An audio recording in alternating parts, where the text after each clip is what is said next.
What up, folks? Mikey G. Matty Bint's back. We are in the Midlife Crisis podcast. Damn, it's been a while, brother. How are you doing, Matty? I'm doing amazing. It's been a busy Friday, but loving life. It has been a while, has it? Yeah, dude. So it's weird, though, because we've been in such good contact. We got some really cool things kind of working from the midlife space. But yeah, it's been a bit since we were able to do a show. I'm excited about it. Yeah, How about you?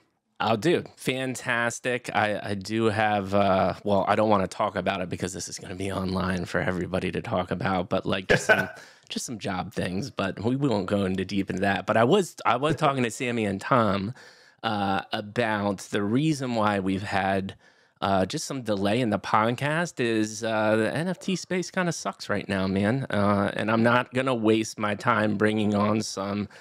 I'm going to be straight with you, shitty ass project that's just trying to scam people with money. And, God knows now everybody wants an ordinal, they're shit coins. It's just not really fun, to be honest. But we are bread and butter, entrepreneurship, mentorship, leadership, talking about people that are utilizing Web3 in the right way.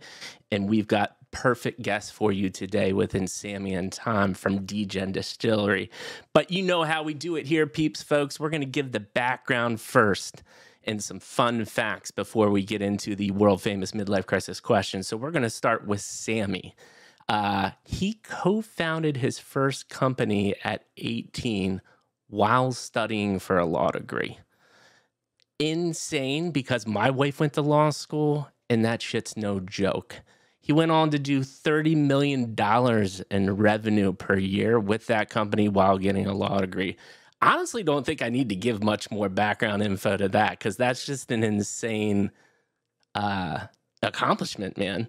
But he also co-founded a Web2 SaaS business, co-founded an events business, and co-founded a music venue, which was top 5 music venue in the UK. He's got a list of like 6 more things, but I'm just going to leave it at that. Dude, insane resume. And now you're tackling Web3 with a distillery. Welcome to the show, Sammy. So excited to have you. Hey, Mikey. Hey, guys. Yeah, really excited. Thanks for having us. Can't wait to get stuck into this one. Oh, dude. Thanks for the intro as well. Made me sound pretty good there, actually. Well, because you're a freaking genius, man. You're already way more accomplished than, the top 1% in the world, brother. The one Pretty sure Go ahead. You made yourself look good. That's you made it easy. Yeah, dude. Seriously. That's the thing. I always love like people like yourself that are humble but yet insanely qualified. And I think that's one of the things that we pride ourselves on is, most of the successful people that we have on the show that are doing awesome things have a very small ego. So that's really cool to see, and where I know we're going to have a great conversation. One thing I did forgot to mention, fun fact about Sammy, at that nightclub that we were talking about, he had DJ Fatboy Slim in his lounge, just a small name in the industry. So, man, I am super happy to have you, dude. We're going to have a great conversation. But moving on, last but not least, Tone. Meant to say Tom. Not sure why Tone came out, but Tom was an owner of a fintech SaaS business, started his first business at the age of 9 by, Matty, you're going to love this, selling comic books. Big comic book guy. We can talk about that. Matty and I loved our Marvel comics back in the day. I literally have unopened packs of, you remember the Marvel Masterpiece cards, dude? Do you remember those at all? If you're asking me, are you kidding me? Tom, do you remember that? Do you remember the Marvel Masterpiece cards? No, I never got into it. No, that wasn't me. Oh, bro, you are missing out. I don't even know if they come to the UK. Do you think I was like? They probably didn't. Oh, they probably they probably didn't. Pokemon. We were a little too old for that. Like, Pokemon was there, but it wasn't like what it is now. We missed the Pokemon crowd, which I'm kind of bitter about that. But dude, I'm gonna send you a picture of these Marvel Masterpiece cards. They are gorgeous. gorgeous. Well, you'll be happy to know I rolled all of the profits from the comic books into Pokemon cards. Well, that's a You know, smart it's move. just heartwarming to know someone made money in that, because I didn't. Yeah, Not even a little bit. I had some like framed ones, and I found my old card box like literally a couple days ago, and I went to look it up. I'm like, dude, here it is, the big money $100,000 Marvel card. It was $10. But hey, you know, whatever. But enough of that. He also acquired, grew, and exited a regulated financial advisory business. He's the ex-chairman of the Seaford Town Football Club, which is awesome.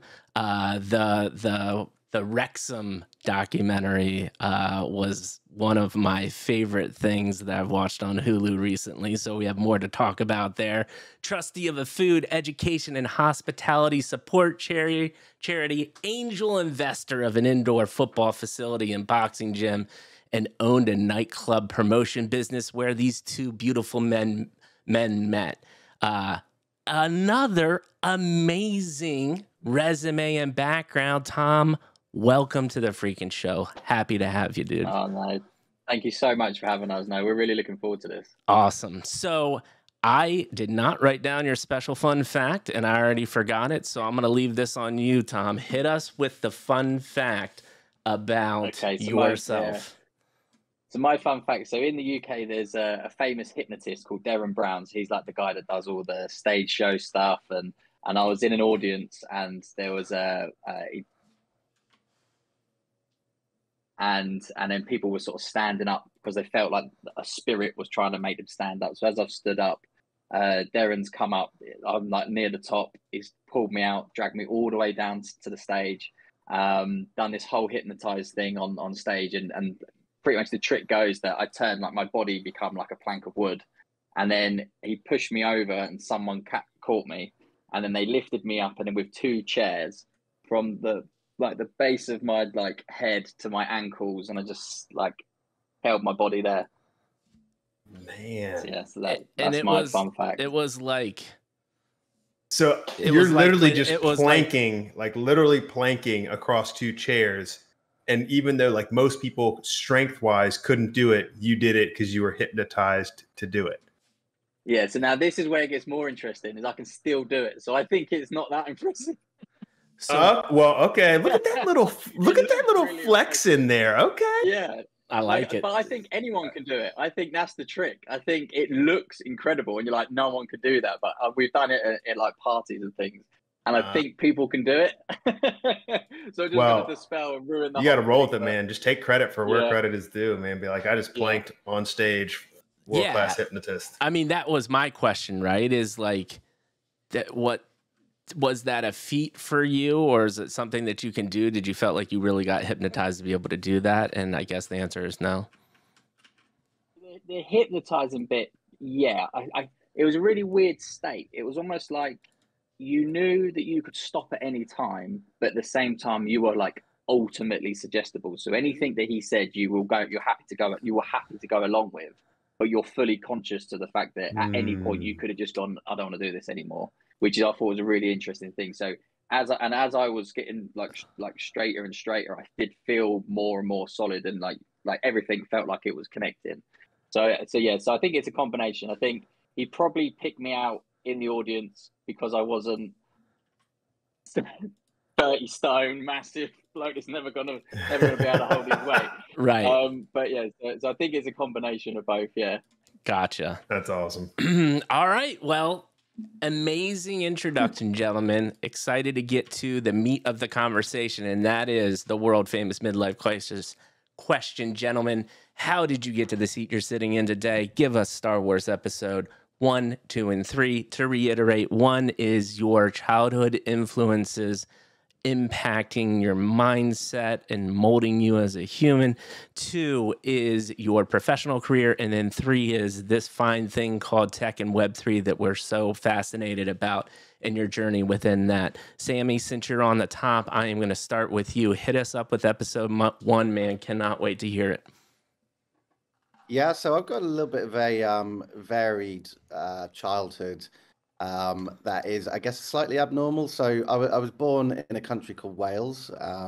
For you Americans, that is a different country to England, Yes. although it is attached to England, and it is in Great Britain, being one of the 4 countries within Great Britain.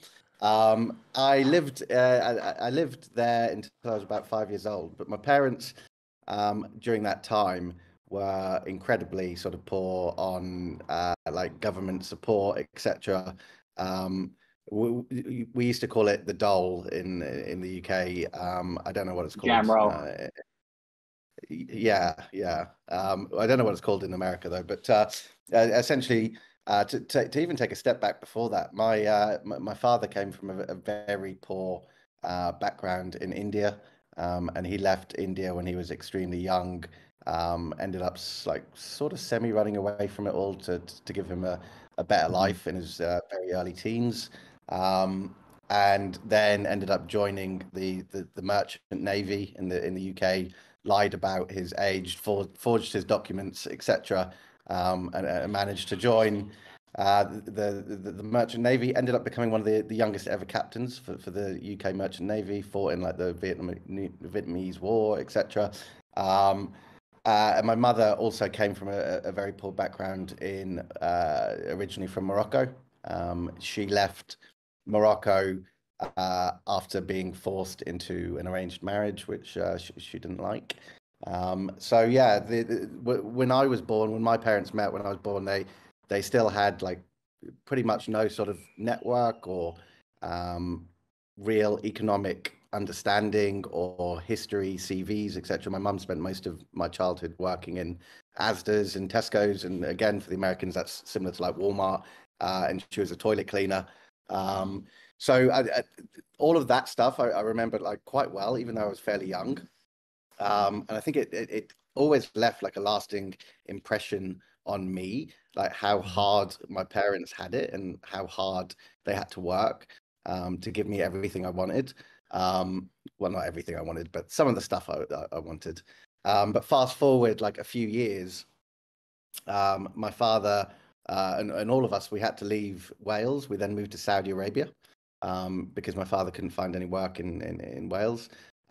He ended up joining a company out there and worked his way up pretty quickly. Ended up becoming managing director of it, and it was a fairly substantial company, like multi-million-dollar company. And he was heading it all up, and us as a family, obviously, just sort of understanding like new cultures, new surroundings. Saudi Arabia back then, although it's still fairly closed off, back then it was even more closed off. We had to live in a really tight compound, essentially, that was guarded by security guards. You couldn't really leave the compound. You couldn't do anything. But again, for me, it was always that impression of you go wherever you have to go to do something in life, or even if it's I don't know if I can swear, so I'm not going to, but even if it's a crappy country. Dude, let it rip, my friend. Do whatever you want. Go for it. Because that sounds like this is already amazing. So go for it. Say whatever you want, man. Yeah, even if it's like a shitty country. Now, I'm not going to take anything away from sort of how progressive Saudi Arabia is becoming and opening up, but at the time, shitty country. And like I said, that impression of it doesn't matter where you are, it matters what you're doing, how much you're contributing, how much you're trying to provide for the people around you, your family, etc. And that drive, I always constantly grew up with. Then we moved to Dubai, which is right next door to Saudi Arabia. This was before Dubai, as you imagine it. This was like Dubai when it was just a complete barren desert, essentially. And grew up there again. My father followed my father around because he got another job. And yeah, I remember again, like it's that whole new surroundings when you're young, new cultures, adapting, and understanding the fact that you have to do it as a child, you have to do it as a family because it's about progressing in life again. But then my father ended up staying in Dubai, and we moved back to the UK when I was about 13 years old. And then my parents split up. The classic sort of adulterous father stereotype. They were at the other side of the world, but no excuses. And because my father had started working his way up, we actually got put into a private school, like a really top level private school, where we lived just outside Cambridge. And after the whole split up, my mum went back to work, working in Tesco's, cleaning toilets. My father continued to support, but mainly the support was paying the school fees and a few bills. So I grew up when I was at school with really rich friends, and their families were like ultra rich. And my mum was working in Tesco's cleaning toilets, and I remember always really sort of embarrassed about that. Like looking back at it now, it's like you should have owned it. You should have, you should have really just put your foot down and say, yeah, my mum's a toilet cleaner. Like, who cares? But at the time when you're young and you're like 13, 14 years old, you're like, I'm not telling anyone this shit. So again, that whole like sort of culture clash with me coming back to like a really top end private school, and then being surrounded by people whose parents had a similar sort of work ethic, but not seeing the sort of value that they got, the nice cars when they turned 17, the nice holidays that they were always on. For us, it was just pretty basic life, but a really top level school. But again, that I always remember, like that just gave me the feeling of, I want what they want, and my sort of parents have shown me the route forward and the way forward on how to achieve it. Yes, obviously, there was a little bit of a breakup in our family, but it was still easily possible. If essentially my mother and father coming from the streets in really poor countries can do it, then why the hell can't I? Because I went to a bloody private school, so I've already got a good network. I've got a great education. So that, for me, I think has always given me the bit extra to work the long hours to say, you know what, I'll do this job. I'll take these risks because I believe I can. Because if my parents can do it, then again, why the hell can't I? Dude, that amazing. I mean, you guys, you're just killing it on the resume. You're killing it on these stories. So many questions and thoughts. I'll go one way, because I think this is, this can make for some excellent content, in the sense that you just took us through a really interesting story of a lot of adversity, a lot of change. And other than, I think that the natural place where your head goes is, one of the lessons learned, obviously, is you need to work hard to get somewhere, right? That's kind of a no-brainer. I'm interested from your perspective. What is the other maybe 1 to 2 big takeaways from experiencing all of this adversity that you hold near and dear to your heart, of what you learned through that time? I think personally, another takeaway, this one's a little bit more, well, way more on the positive side, is that being around change and being around different cultures and being around different ways of thinking is actually, whilst it might be scary at the time, it is incredibly sort of liberating and educational and horizon broadening experience. So yeah, for my work afterwards, I sort of insisted when I went into oil and gas, we can talk about it later, but I sort of insisted that I would always travel to different countries and experience different, even like cultures, cuisines, ways of thinking, opinions, like we're sort of inundated by media, and we're inundated by social media, for example, right now. And what is social media? Well, it's a network of people that tend to normally think similar things to you. So to get out of it, you have to go experience things. And I'd say that was a huge takeaway for me from early, like coming back from Saudi Arabia and Dubai, and then thinking and experiencing again how people think and act in England. It was so polarizing and different. that I realized from a very early age that people are different and it's okay to be different. Dude, that's an amazing learning lesson. Maddie, what do you got? Well, and what a great lesson to learn younger, right? To experience that. I mean, I think a lot of people can go, I'll say this, at least with my experience, there's a lot of people who it's not until they go off to university that they really leave home. You know, there's a lot of people that stay in that same like little 5-mile radius their whole life until they go off. And some don't even leave for college, for university. So to your point, experiencing those differences early, the different cultures, the different ways of thinking, the different opinions, is such an enriching experience. And we've heard a couple people with similar backgrounds say how valuable that was and how much that paid dividends as an adult. And so I think that's really, really cool. I think that's a great takeaway. And I also loved your takeaway about just the willingness to change and understanding how important being adaptable is. A lot of people want to like dig their heels in and say, no, I'm not changing, everything else will change. And that's just simply not how the world works at all, you know? And I think learning that, being flexible is huge. So that's awesome, man. That was a great episode 1, by the way. I appreciate that. Yeah, fantastic, dude. Maddie, any follow-up questions, or are you feeling good? So one question I had was this. Do you think that, and let me see if I can articulate this well without taking forever asking. You had parents that were willing to work very hard for you, right? You also got a chance, though, to experience private school. And like you said, wealthy families, wealthy friends who had a lot. Do you feel that the difference of knowing where you came from, but being in that environment, do you notice that almost being a strength when it comes to giving you drive?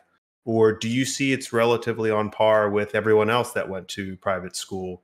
I guess what I'm asking is, do you think the difference, family circumstances and maybe like financial and income level circumstances, gave you an edge when it came to your competitiveness or your drive than maybe some of the other students?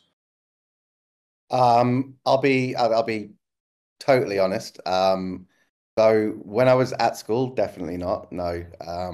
I didn't feel like I had any advantage. I felt it was a disadvantage. So I think I always felt like I could do well at school, or I could if I wanted to, but I almost sort of rebelled against it because I felt that, you know, this school isn't necessarily 100% for me. So I spent most of my time doing a lot of the stereotypical things, which was like just being good at sport, being popular, and trying to sort of fit in that way.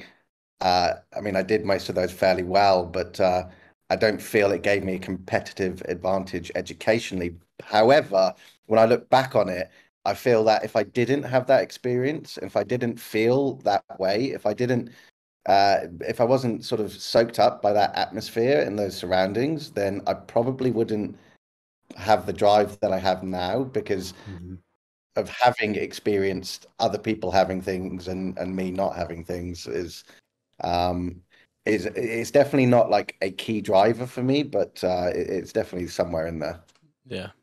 Dude, and that's a phenomenal insight. And I don't think people talk about this too much, right? Is like, you make such a great point that looking back, now you realize the importance and impact of that. But when you're a kid, you're caught up in the moment, right? It's all this surface topical thing. You want to be popular. You want to be good at sports. You want to have all the fun, shiny things because kids are, let's be honest, they're brutal, man, right? And if you're not like your other friends or don't look like your other friends, like you get crucified. So I love that insight. And I think it's a very fascinating conversation. We could talk about that all day.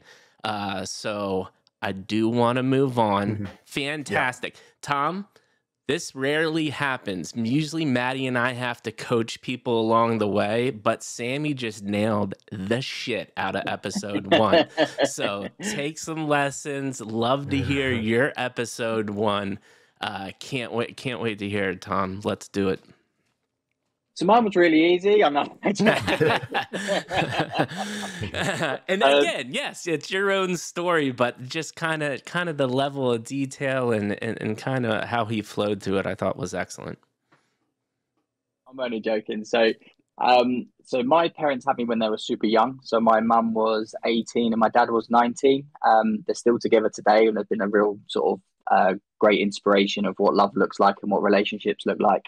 It's actually their 34th wedding anniversary today. So if they end up watching this, then happy anniversary, mum and dad.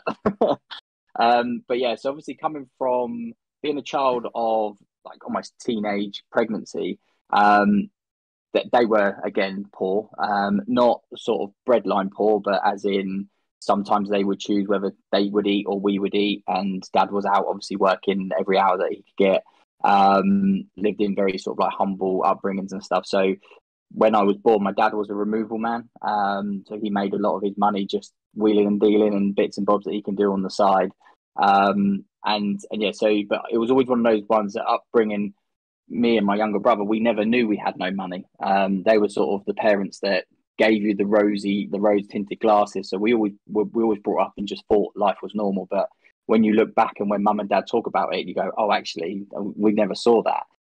So they did a really good job of sort of shielding those parts of the world from us. But versus Sammy, where he's traveled the entire world, I had that small town upbringing. Mm-hmm. So the primary school I went to, the high school that I went to, we call it college. It's the bit between high school and universities. That was all in the same town. So it was Seaford Primary, Seaford Head College. And then I never actually went on to university. I went to work instead. But yeah, so I had that small town upbringing where you know everybody. You can't go down. Today, if I was to walk down the street, I would bump into 4 or 5 people that I went to school with. If I went to the supermarket, there'd be people there that I've worked with. My first jobs were there. I've like worked in a restaurant. I've worked in a supermarket, and all like so that small town mentality was always. I was always hyper aware of the bubble that creates. So that, and again, I talk about it, but I'm going to be really what's it called, hypocritical at the same time, and I'll explain why. So I always wanted to break out of that bubble. So it was always I wanted to do bigger and better things than that small town could deliver. There was always a bigger dream, and I very much learned that from my parents. So luckily, as we got older, my parents started to do a little bit better for themselves. It was probably when I was a teenager is when dad was doing really well. And then when I was sort of a mid-teen, I think, is when he opened his own business.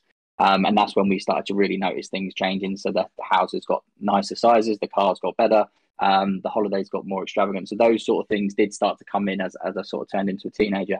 But what I witnessed from my dad is going from a removal man to a CEO of a financial services company. That doesn't just happen by luck. So that doesn't just happen because you're in the right place at the right time. That happens because he put himself out of his comfort zone. So my mum and dad, both heavily dyslexic, both come out of school with no qualifications whatsoever. My mum had set up businesses as she got older. My dad set up businesses as he's got older. And it was always that they installed in me what they always had in themselves was this unrelenting desire to improve your life and give your kids or give your next generation better than you had. And again, that's kind of like their parents did that to them and they did that to them. So it's kind of everyone's trying to make life better. So that was something that I learned from them from an early age, and I recognized that. So where was I going with that story? So yeah, so that sort of small town upbringing. Watch my dad go through that. So he, at the age of about 20, I think, no, it would have been older than that. So he'd been, my brother would have been born. About 21, 22. He had 2 kids at this point, a wife to look after, who was stay-at-home mum. And then it was, okay, so we can't live off the income that we're making now. So going outside of your comfort zone massively as a removal man, he then gets himself a job as a salesperson at an insurance company. And what was the story? There's a story about it. Oh yeah, that's it. So he gave me the best ever advice for an interview. So he's gone in and it's a proper sell me this pen, one of those type of interviews, and he's going through it and then he's having this chat. But anyway, so they've got the big sales floor, and at the back of the sales floor is the sales leaderboard, and you've got this guy at the top who's smashing everybody. So they've gone through the whole interview and he's gone, okay, and he's got, have you got any questions for me? So my dad goes, so what does the person at the top do differently than everybody below him? And they said he does 3 appointments a day. So my dad goes, well, if I do 4 appointments a day, will you give me the job? And he's like, well, yeah. So you can't say no to that, can you? So he's closed him in the interview. I love it. Yeah, no sales experience, no sales training, 20 years old, just knew the right thing to say at the right time. But that then set him off on a path where he then just excelled in everything he did. And I think the thing with my dad, and I still work with him today, is he is the most likable human being on the planet. Everybody warms to him. Everybody wants to be around him. And I think his dyslexia actually is a massive superpower for him because he looks at the world differently. So he will look at a problem in a different way than a neurotypical person would look at a problem. And that's how he built his businesses. He would look at the status quo of how things have always been done, and he will go, well, actually, if you did it this way, it's much quicker, it's much more efficient. So why don't we do that? And that's because from the dyslexia, you're always looking for those shortcuts, because at school, you can't read that on that page, or you can't keep up with the class. So you're always trying to find the shortcuts and the efficiencies. And obviously then that grew into what he did for business. So I witnessed him go through that, but they were a massive inspiration for me because I saw that and I witnessed my dad go through those changes and make his life better. And then, like I said, at age 9, it was me and a couple of friends were like, right, well, how can we make some money? And I was always like, right, what can we do to make a little bit of money? Even as a kid, I was the one in the playground selling sweets. I was the one. I'll tell you another story. So I was a little bit older. I must have been about 13, 14. And my uncle, who is an absolute rascal, he's again a really funny man. He's got a load of hooky porn DVDs. Now, this is in the day when DVDs are like you can go and get the pirate DVDs down the market. So my uncle's got some porn DVDs. He's like, get rid of them at school. So I go out selling these porn. I got about, 20 minutes in. Tom, headmaster's office now. What have you got here? Someone had docked me in with it. I'd only just started. But yeah, so I was always that kid. But yeah, so the comic book thing was really good fun. So it's me and some friends got together. We were making the comic books ourselves, and then at lunch we would sell them to the other students and sell them to the teachers. I'll tell you I'll go off on a little tangent. So at lunchtime, I'm doing my bit. I'm selling my comic books, and there's another lad who's selling his comic books, and he doesn't sell as many as I do. So he cries, he tells the teacher, and then I then have to stand up in front of the class and apologize to him. And I'm like, I'm not doing that. Just because he's upset he didn't sell as many comic books as me, I'm not going to apologize to him. It's like, Tom, you are going to apologize. So I did. So I stood up and went, I'm sorry, Aaron, for selling more comic books than you. So it was like, and again, this is probably the biggest chip on my shoulder. And I would have only been about 9 or 10.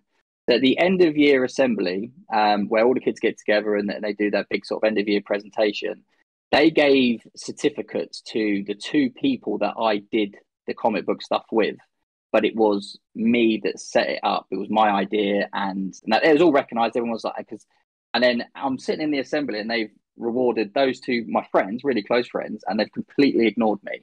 And I'm sitting there, and all of my, literally, it's like scarred in my memory. If I close my eyes now, I can see the school hall. Look to my left, look to my right. Everyone's looking at me. And I've never felt more embarrassed in my entire life, because everyone's going, why have you not got stuff? I'm like, I don't know. I was like, and what we'd done is we'd raised the money, we'd given half of it to charity, and we'd split the rest.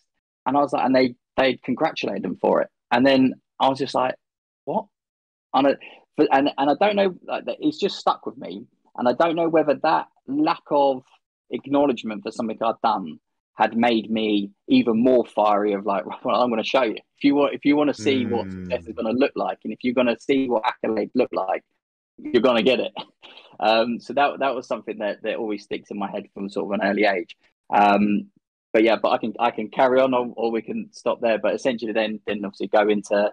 I'll go back. So the hypocritical side of me of living in a small town. So I always thought I'd go out, explore the world, find a wife from an exotic land. So my fiance and mother to be of my child, she was the year below me at school. So we went to the same high school together, but we didn't hang around at school, and we just sort of we floated off, met on Tinder, and we've come back around again. That's fantastic. I did that small town thing of marrying someone that you went to school with. Yeah, that's I mean, funny, because your childhood story is super inspiring, and then it ends up like that, dude. Fantastic storytelling yet again. I think the natural follow-up to this is, Sammy was talking about, having kind of that hard life in the sense of coming from a poor family, and he felt that, whereas you came from a poor family, but felt the opposite. What do you think? What do you think was the difference in the sense that you didn't feel like you were at a disadvantage because of the poor background, even though you were? I'm just interested in that like interpretation from a young age. Yeah, I think maybe again, Sammy can stop me if I'm down the wrong track here, but maybe the difference, because it was that small town, is everyone was pretty much in the same boat.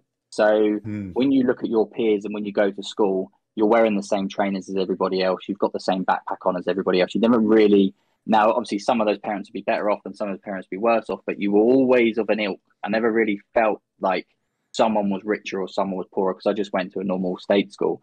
So whereas obviously Sammy's experience from around the world and been to a private school where the differences are so vast that it's very apparent even to a young person or a child. So I think maybe that small town mentality kind of sheltered me from that acknowledgement. The only thing I would say is, as I got into the teenage years where my parents were doing better, I recognized it from the other way around. So my house it wasn't massive. We're not talking like this grand mansion, but it was just it was a big house. But it was bigger than my friends' houses, or my dad's car was nicer than my friends' cars. So I'd noticed it we weren't wealthy, as in they were like, we got wealthier. So Dad did have a Bentley at some point, and it did get sillier as we got older. But at school, it was a Mercedes versus someone else is driving a Ford. Let's say, right. So I started to notice that, and then I did start to notice, not resentments is the wrong word, but I started to notice some differences, and then I become very conscious of those. So then I lived a life trying to play some of that stuff down and trying to just be a part of what everything else is. And then leaving school, I then went and worked for my dad, doing financial services, which we'll get onto, I guess, in part 2. But working for my dad gave me that other chip on my shoulder where I had to be better than everybody else, because I didn't want anyone else thinking I was on a free ride because I worked for my dad. So I love the relationship that me and my dad have got. I love the fact that we've worked together pretty much our whole lives. But I was, especially as a young person, I was very, very hyper aware that I was the boss's son. And I was very conscious of the fact that I didn't want people to say behind my back, well, it's all right for him because he's the boss's son, or, oh, he's left early because he's the boss's son. So I was the person that tried and worked harder. I thought I was working harder than everybody else. When I went into sales, I again, doing more appointments than everybody else. I was top of the leader tables because I had to be the best. Right. Because I'd never, ever wanted someone to turn around and say, well, it's okay for you because of the situation you're in. So my chip on the shoulder come from that other way around, I think. No, I think that's a really interesting insight. Sammy, I'm going to give Matt one question. Any reactions to that? Just, want to give you a chance, because I think that was interesting, saying coming from a small town. Any quick thoughts? If not, no big deal. Were you asking me there or Matt? Sorry. I was just asking you reactions, because he said he thinks because, he perceived that he wasn't coming from a poor background because of being in a small family compared to your experience. Any quick thoughts there? And if not, no big deal.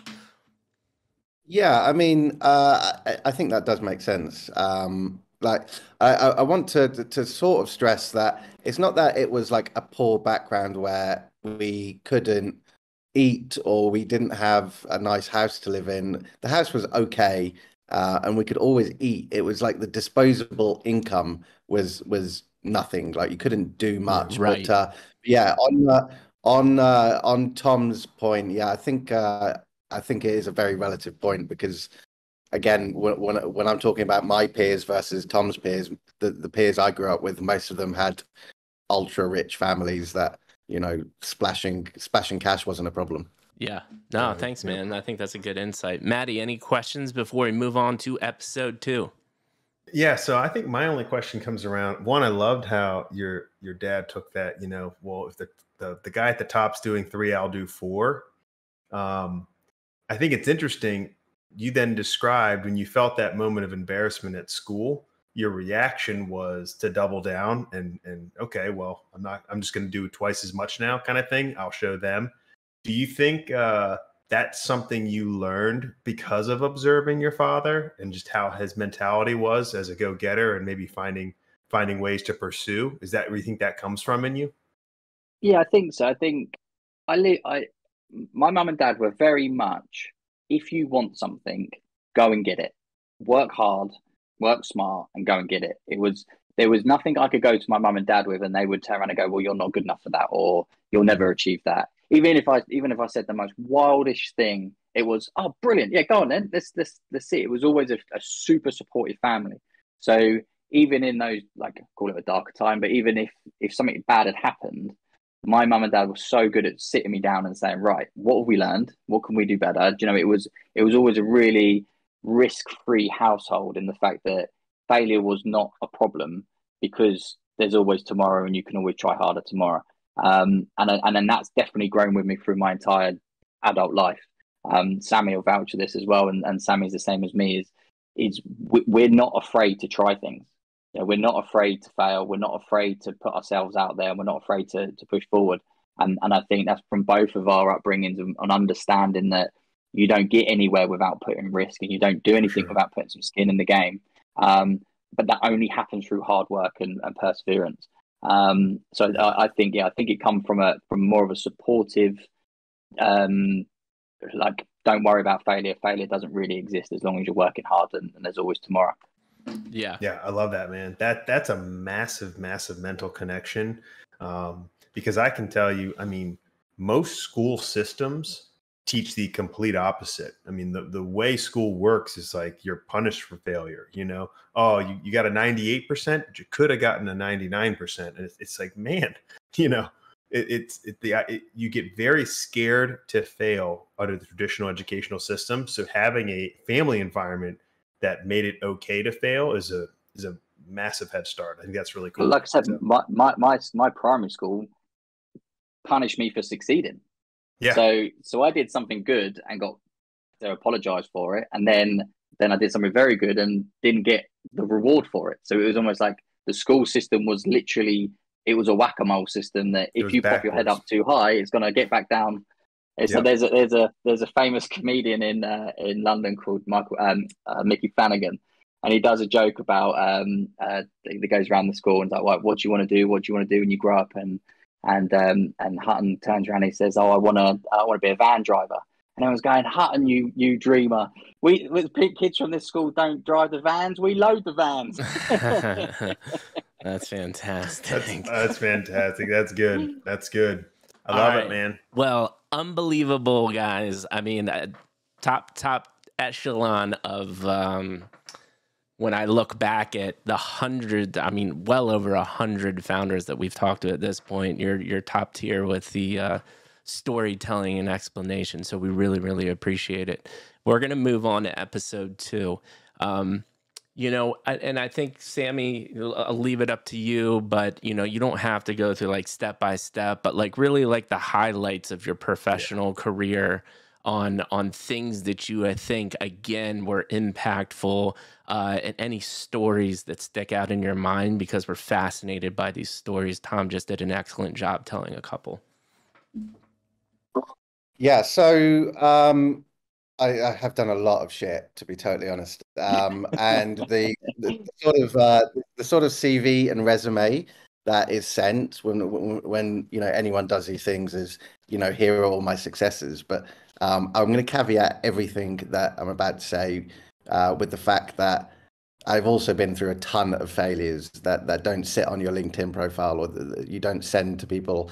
I probably had just the same amount of failures, or maybe even more, businesses that have collapsed or not gone anywhere, or the timing wasn't right, or fizzled out after a few months, than I have success stories. But in terms of like what I have done, so my first company, similar to Tom actually, and we echo quite a few similar sentiments here.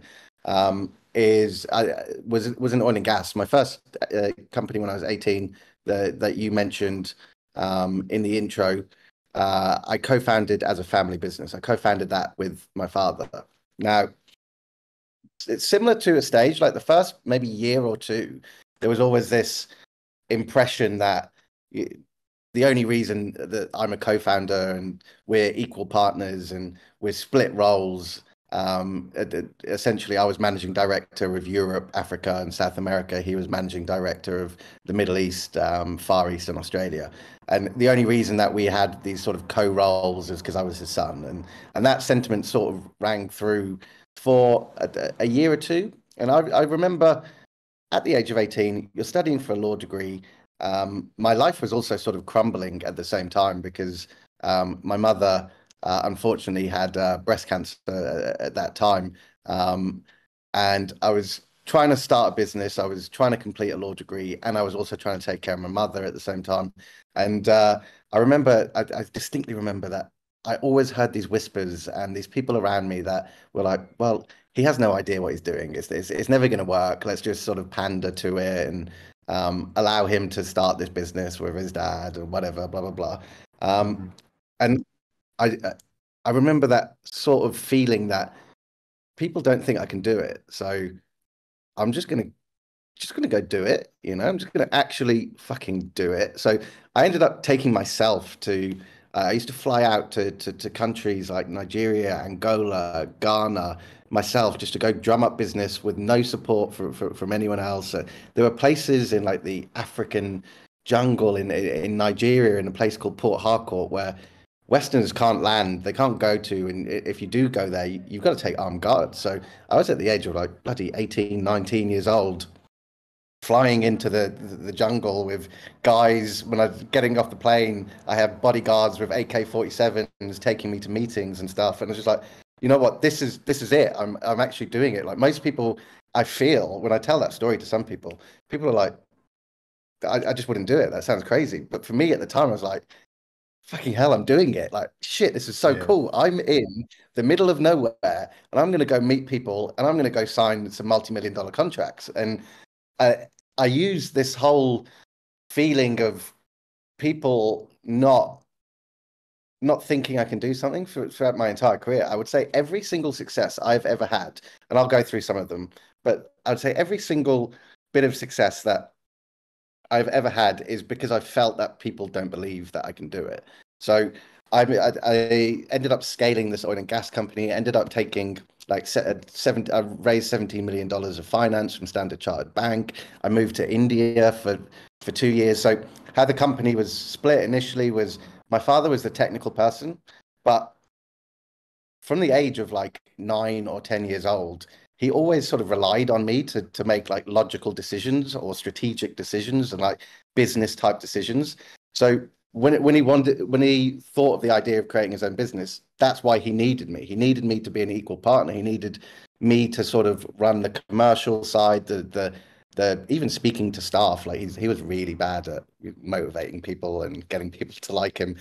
Unlike, so in a personal sort of circle, everyone loved him, but when working for him, he was a nightmare. So he needed that sort of counterbalance for the business to actually exist. And I decided, again, because people thought, hey, I'm being carried here.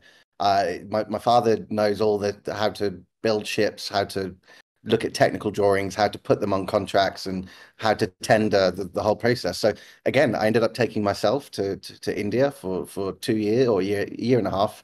And I built a $17 million ship from scratch. I oversaw the whole project, 200 people in the shipyard, because I wanted to prove to people that I could do it. And then, like, could you imagine again? This was the age of 23, like, or 20, yeah, about 23, I think. Just going out to the middle of India to build a huge ship over like an 18-month project. I had no bloody idea what I was doing. Like, and I still look back on it now. I had no idea what I was doing. I somehow managed to pull this thing together. and it ended up sailing off on a long 5-year contract, etc. But again, it was that feeling that people like, you're going to go build a ship? You can't do that. How the hell are you going to go build a ship? Yeah. So I was like, fuck it, man. I'm just going to go do it. And then, yeah, I spent a lot of time on the oil and gas, so I'll be quicker on the rest. But I then moved into tech. Again, everyone's like, you've gone from oil and gas to technology. Like, this isn't going to work. Ended up being really successful. Moved on into events. I distinctly remember, so at the time, I actually, my friends had a relatively large events business in the city I was at university in. And all of them were like, he hasn't got the time. How's he going to have an events business? This is never going to work. Within literally 6 to 12 months, we became like one of the fastest growing events businesses in the UK. We were running 12 events every single week, which is hundreds every year, obviously. And it ended up scaling way more rapidly than I ever expected it. I thought it was just going to be one event a week or 2 events a week, and hey, it's just a little bit of pocket money. But again, when I felt that some of these people were my friends, and they still are now. Like we fell out at the time, but when I felt like even some people like who are meant to be my friends were saying, he's not going to do it, or he can't take on that other guy. That other guy is much bigger than him. I was like, you know what? Again, fuck it. I'm doing it. And we did it. And then I exited that business, moved into nightclubs, which was sort of similar.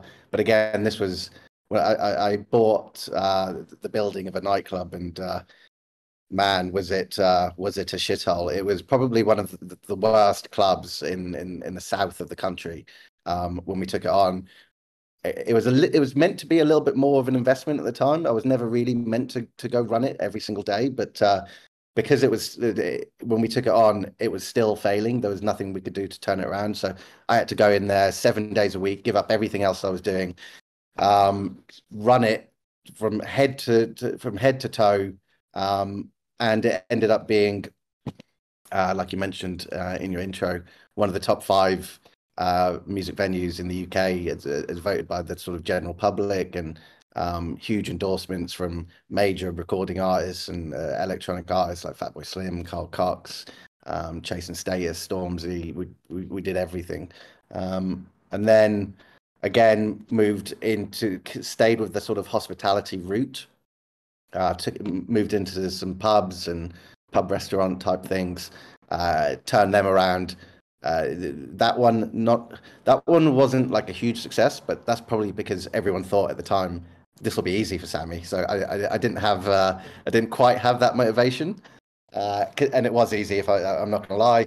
But then moved into festivals, turning around festivals, helped, was part of a. I don't want to take credit for it on a recorded podcast, because there was a really good team involved as well. But I was part of a team that turned around a failing music festival that was doing about 5,000, 6,000 tickets. And we ended up turning it around to do about 15,000 tickets. Again, huge artists, but discovered that festivals wasn't really for me. And then, 2016, 2017 came around, Bitcoin, Ethereum, put some money in. I didn't actually tell anyone at the time. I remember, like, this was a time where still crypto was still like slightly embarrassing, and it sort of is now. And it's sort of getting to that stage, or it was at that stage a few months ago, where it was like embarrassing to talk about crypto and NFTs again. But when 2020 came and COVID hit, and I still had hospitality assets, and hospitality businesses and stuff, and a lot of them got, wiped out essentially. But I did have a decent pool of capital at the time, from other activities, and just decided to move full time into crypto, into Web3, and that one, perhaps one of the biggest sort of reactions, equally to oil and gas. All of my friends were like, "What the hell are you doing? Like, what are you doing? You're going full time into magic internet money, and you're buying JPEGs of monkey pictures and stuff." And then, I have to be honest, like, I think about it a lot still to this day, that people don't believe in crypto. People don't believe that. Not everyone, obviously, but there are people that don't believe that crypto will be a big thing, that NFTs will be a big thing. And some of them may be right. And I think like 99% of it probably will go to zero. But the way we're doing it, and I think we can talk about that again in episode 3, the way we're doing it is sort of leveraging that technology. But that doesn't mean that the sort of average Joe on the street can differentiate what we do to what Shiba Inu or Dogecoin is. So there's still a lot of that reaction that when I speak to people are like, what the hell are you doing? This is never going to work. Why don't you just do a traditional tech business? So I guess I still use all of that motivation to get us through this bear market, to get us through this poor macroeconomic conditions, and to be able to build what we're building. I literally use all of them as an inspiration. All of the people who say I can't as an inspiration. Dude, once again, your story is making me smile. We could talk another 4 hours about what you just said. Maddie, I'll let you go first this time. I have a couple questions, but there's no way we can't follow up on. Yet again, dude, great storyteller. Appreciate it. Yeah. So, man, Mikey nailed it. There's a lot to unpack there, but for time purposes, I think one of the things that was really cool to hear is people have different motivations, right? There can be different things that pull us, push us, drive us. And I think it was nice to hear you be honest about the fact that when people doubt you, you turn up the stakes. You know what I mean? That's a motivating thing for you. And, again, it's easy for people to say, well, you shouldn't let how other people think about you determine. Listen, man, that's a big reason why there are some of the most successful people out there. And it's the bottom line is that like, you're capable of more and you want that to be seen. And so I think that's a really cool thing to share. And then you took that motivation and showed how it impacted you all the way through. You didn't want to just be successful in oil and gas because the co-founder was your dad. You know what I mean? And so you like pushed yourself to do these things, but the experiences and the life that you were able to build around that gave you, just kept stacking as you went from venture to venture to venture. And what's happened is you've done a very good job. I don't know if you do this on purpose, but like you've been kind of going through this story arc that leads to where we're going to get to, which is what you guys are working on together. And it's just really cool to hear you go from, all the way into hospitality, revamping bars, clubs, festivals. And now it's like, okay, this makes a lot more sense how we landed here when it comes to distillery. So anyway, I really think that's going to be cool. I'm excited to get there. Any big takeaways from the hospitality industry? Because I was in retail before COVID as well. I had a business there doing that. Luckily, we were considered essential. So I didn't see a huge knock there, but a lot of just friends and other business acquaintances who were in restaurants and hospitality basically got crushed. So did that influence some of your move to Web3 because it's a little bit more insulated, or what are your thoughts around that? Because hospitality really changed for me after COVID when I realized how fast it could just be taken away. What are your thoughts around that? Yeah, if it's a worry about how fast things can be taken away, well, the liquidity in crypto can be taken away at a snap of a finger. So right. That's not necessarily what. Yeah, so I would say part of it is definitely to do with the response to COVID. So I was fully immersed in hospitality for a long time, for a total of probably 8 years of my life. Fully immersed through an events business, nightclubs, pubs, festivals, etc. And I was like, this is such an amazing way to make a living, because not only do I allow other people to let their hair down, to meet friends, to network, to have the form of escapism which is necessary in a modern world, but I get to do that and get paid for it. I get to do it myself. So it's like, this is such an amazing industry. And yeah, like I was like, this is going to be me forever. And then COVID hits, and the rug is literally pulled out of from underneath my feet. And I go through this stark realization that the government and the majority of actual people in the UK and in the world look down on hospitality to a certain degree, and it is not considered as really important or fundamental to the economy or to the ecosystem, even though in the UK, nearly a third of all nighttime GDP in the entire country is generated through like nightclubs and pubs and etc. So it's like a huge part of GDP, a huge part of the economy, but in actual sort of culture and the collective consciousness, people don't give a shit, and the government didn't give a shit, and they did not support us.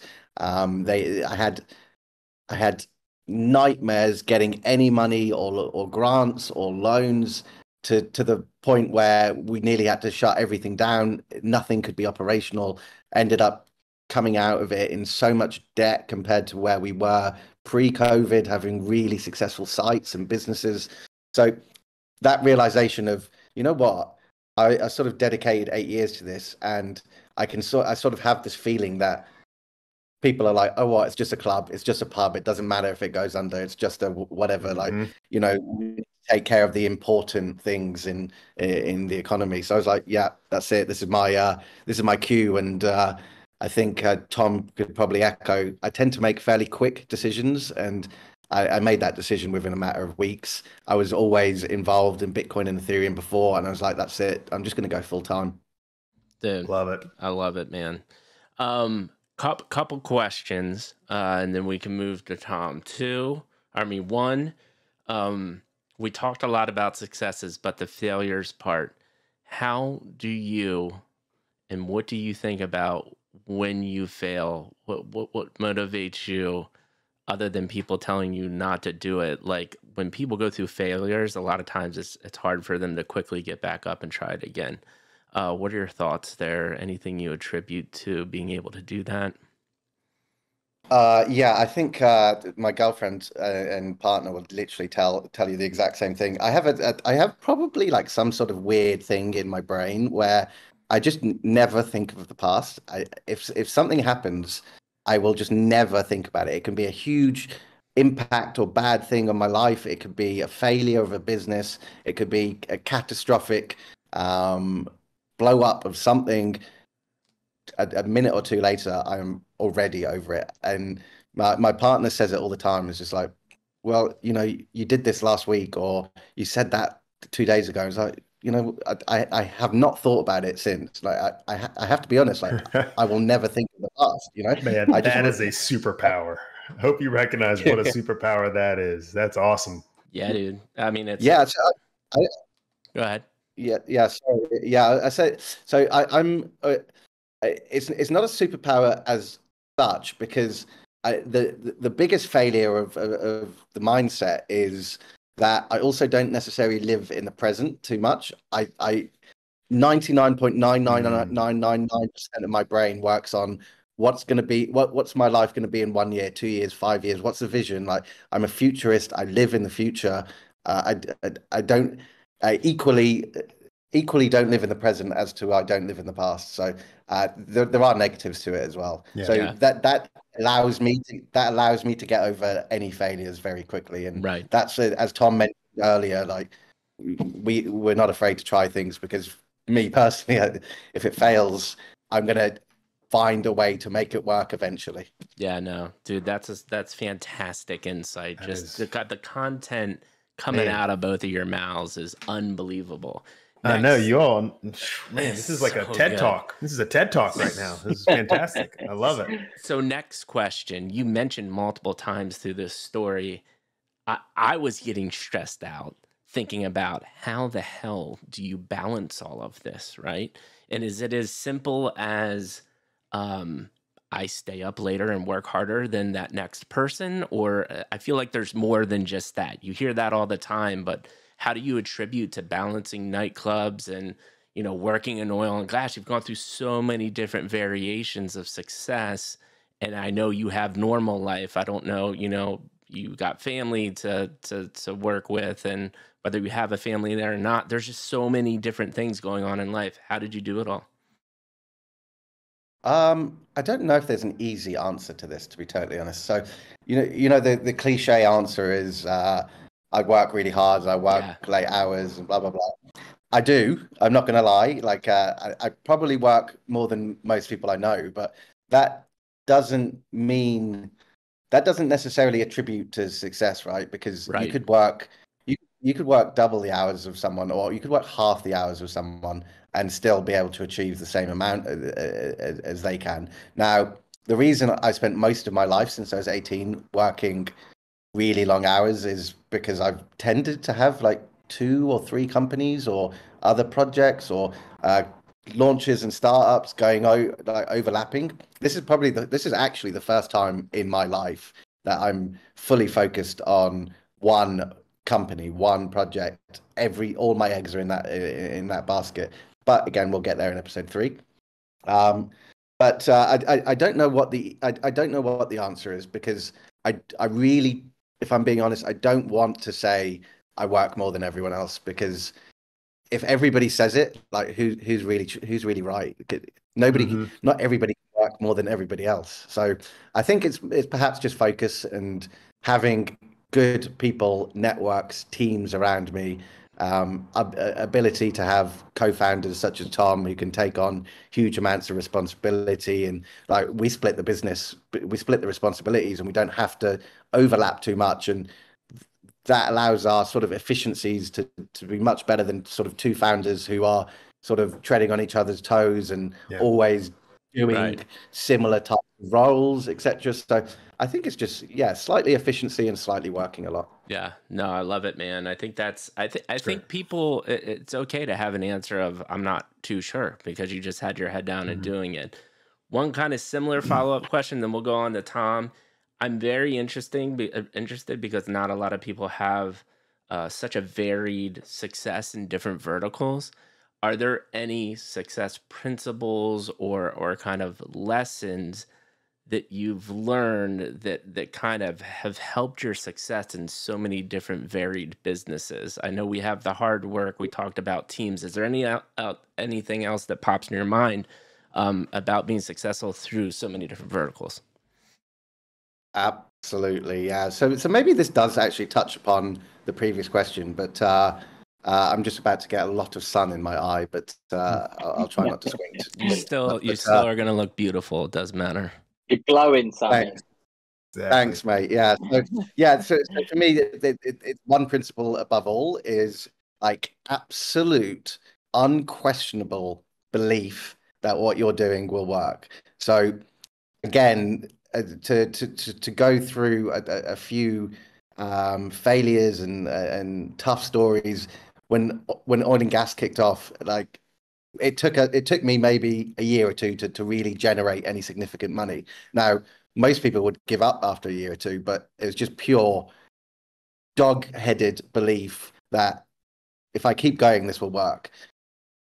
Not questioning or doubting myself at any time. Well, I say at any time, that's probably a step too far. Any time there was any self-doubt that came in, I would just tell myself, no, you're just going to do it. You're just going to absolutely get off your ass and you're going to go do it. Similar with the nightclub. Despite, again, the headline on the intro being top 5 club in the UK, it took about 2 or 3 years of losing money. Solid every single month on month of losing money, of having a quiet nightclub, of building it slowly, of people not coming, and every single person around me in my network said, get rid of it, sell it, it's not going to work. And I had that belief. I said, you know what, if I just keep coming every single day, something is going to click eventually. And then it did click. We got one big artist, and then that big artist told their other friends who are big artists how much of a great club it is, and then it just exploded.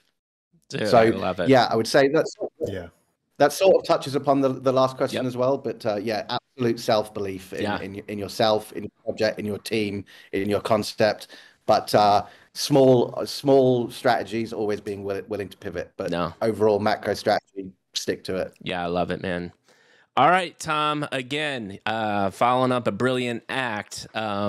We have, I know Sammy, well, I don't know if he can hear me, but when he turns his camera off, it messes up the whole layout, but it's not the end of the world. Feel free to turn your camera off if you have to, but if you have to step away, just you can leave your camera on because it redoes the whole design. No big deal.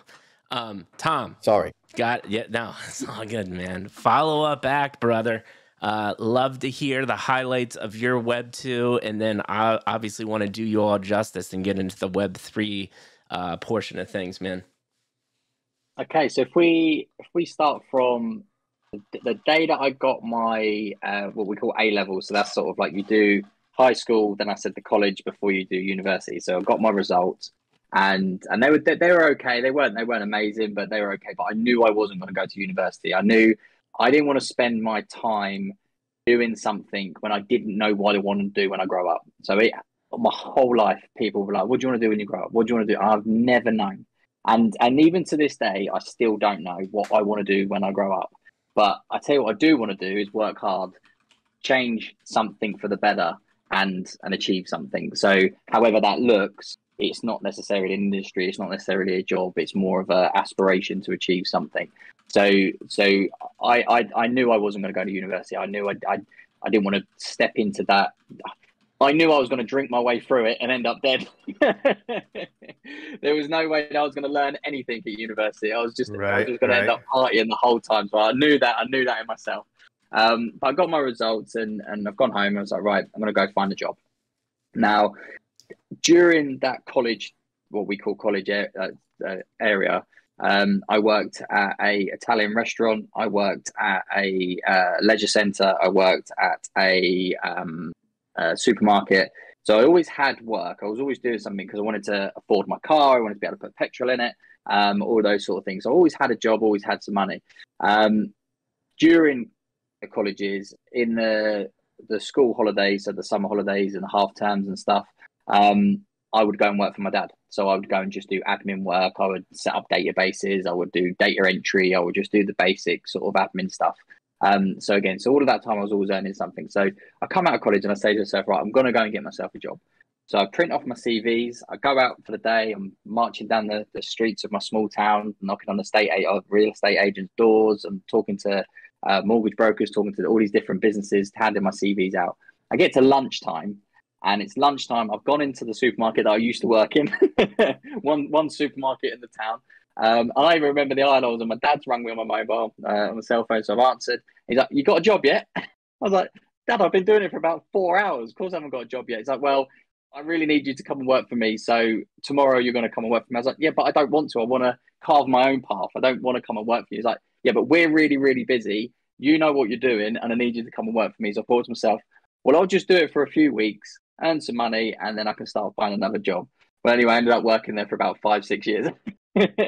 So to explain what my dad did at that time is, in the mortgage industry, you've got mortgage brokers and you've got mortgage lenders. And then they built an administration company that sits in the middle. So what would happen, and this is pre-credit crunch, pre-2008 global crisis, the mortgage brokers would go to a client's house, they would sign them up, and then they would send that application to us. We would find the best mortgage lender for that client and we would do all the admin. So brokers can just go and do the sales part, and then as an outsourced administration company, we would do all the admin part. So I started off, like I said, just doing admin. Then I was what we call the placement desk. So I was the person. So at 19 years old, I had the mortgage application in front of me and I was telling mortgage brokers that had done it for 10, 15, 20 years what the best mortgage was. And that's how I sort of got that big knowledge, because you're doing loads and loads of deals every single day, because you're just soft touching everything because you're looking at it, moving on to the next one. And then I went into the sales team, and then from that I had sort of an area, like a normal sales patch that you would call it, and my job was to go to the mortgage brokers and sell them our services and get them to send the cases to us. So within a few months I was the top of the leaderboard of the sales team. Again, it was that banging the phones, it was cold calling, it was, "I want to come and see you, we've got some great products, getting in my car, driving around. So life was good, everything was going in the right direction. Again, so I'm 20, 21 by the time I'm doing well in sales. I've bought my Mercedes at 21. I've gone to the Mercedes car garage, and I'd seen a video where the C-Class done the screen would come out the dashboard and then fold up. So I've gone in, I've gone, what car does that with the screen? And they were like, "Is that one over there?" I went, "Well, I'll have that one then." So the car allowance that I got at the time, again, if you, even today, is still quite a lot of money, but was £500 a month for the car allowance. And the car finance was £490 a month. But that car allowance was meant to pay for servicing, tyres. It was meant to cover all driving expenses. But anyway, so I spent everything I could on getting the best car I could. So again, so I'm 21 years old. I'm driving around in a flash Mercedes, thinking I'm the bollocks. And then the worst happens. 2008 comes in, credit crunch. Now you can imagine where my dad's business is sitting is the worst position you can possibly have been in during the 2008 credit crunch, because the mortgage brokers have got no work, the mortgage lenders are not lending any money, and you're sitting in the middle trying to make something happen between the two. So sadly, my dad's business went under. Which obviously I can go into more detail on sort of the emotional toll that took on the family and the experience of obviously watching that happen. But that was the thing that then really shook me up, because then it was like, okay, well, now I need to go and do that thing that I always said I was going to do. I now need to go and carve my own path. I now need to go and prove myself as a young man. I went and did IT recruitment for a bit, hated it. Actually, I'll tell a story on that one. So I did IT recruitment for a short while. And the reason I left was because I've got an ethic that's really strong, is do not mess with other people's money. And as soon as you mess around with other people's money, you're in the wrong. And they did the exact thing that they shouldn't do. So essentially what happened is I was what's called a researcher. So the recruitment consultant has a client and he says, right, there's a job post. Can you go and find me applicants to do that job? Then I would go and do the research, ring the phones, right, I've got a job for you, and then they would then funnel it down, and then they would then put it in front of their client. But what would happen is every now and then they would get a job placement that they knew they couldn't fill, but they needed to do something to show to their client that they're willing and willing to work hard. So what would happen is you as a researcher would go out, do the work, knowing you're not going to get paid for it and knowing you're not going to get any commission, but to help the recruitment consultant achieve their sales. And then what they would then do is they would assign you to other cases that were much easier, so you would get paid on them. So the idea was a quid pro quo. Everyone in the firm was doing it, and it was just a way that everyone made sure that everyone was getting looked after. So anyway, so actually I should rewind a little bit. So going from the income I was earning with my dad, I then had to take a 50% pay cut to go and work at the next place. The car finance is still the exact same amount of money. The credit card was still the same amount. The loan was still the same amount. So essentially what was happening at the time, I was earning the exact amount of money I needed to pay all of my expenses, and there was little to nothing left at the end of it. I remember having my great nan gave me a tin of 50p pieces, and I had to go into that tin of 50p pieces to afford the train to get to work just to cover my basis expenses. So it was at that point where it was everything. Anyway, so I've got this commission income in, the pay slips come through with the commission on it. It's all as it should be. And then I then get a call saying, oh, you're not going to get paid that commission because it wasn't a case that you did. I go, no, that's fine. I understand. But it's because I did this, this, and this. And they were like, no. And it was all because he's still a really good friend of mine. But he had a fight with the chief operating officer's nephew at the Christmas party, and a proper fist fight. He beat the shit out of him. But he was my mate, and he was a friend of mine's mate as well. So there's three of us, and we were like a bit of a clique at the business. So anyway, so what had happened was my mate was going to sue for unfair dismissal because there was some discrepancies in the way that it all happened, because it was the other guy's fault and all this sort of stuff. But because he was going to sue, they were putting the screw in on me and my mate, because they wanted us to go back to my other friends, say, look, you need to drop this, you need to leave it. So they were putting the screw in. But anyway, so literally the day that I get this call saying we're not going to give you the commission, the problem is I need that commission, because that's what's going to survive me for the next month. So it's not that you've just taken a few £100 or £1,000 away.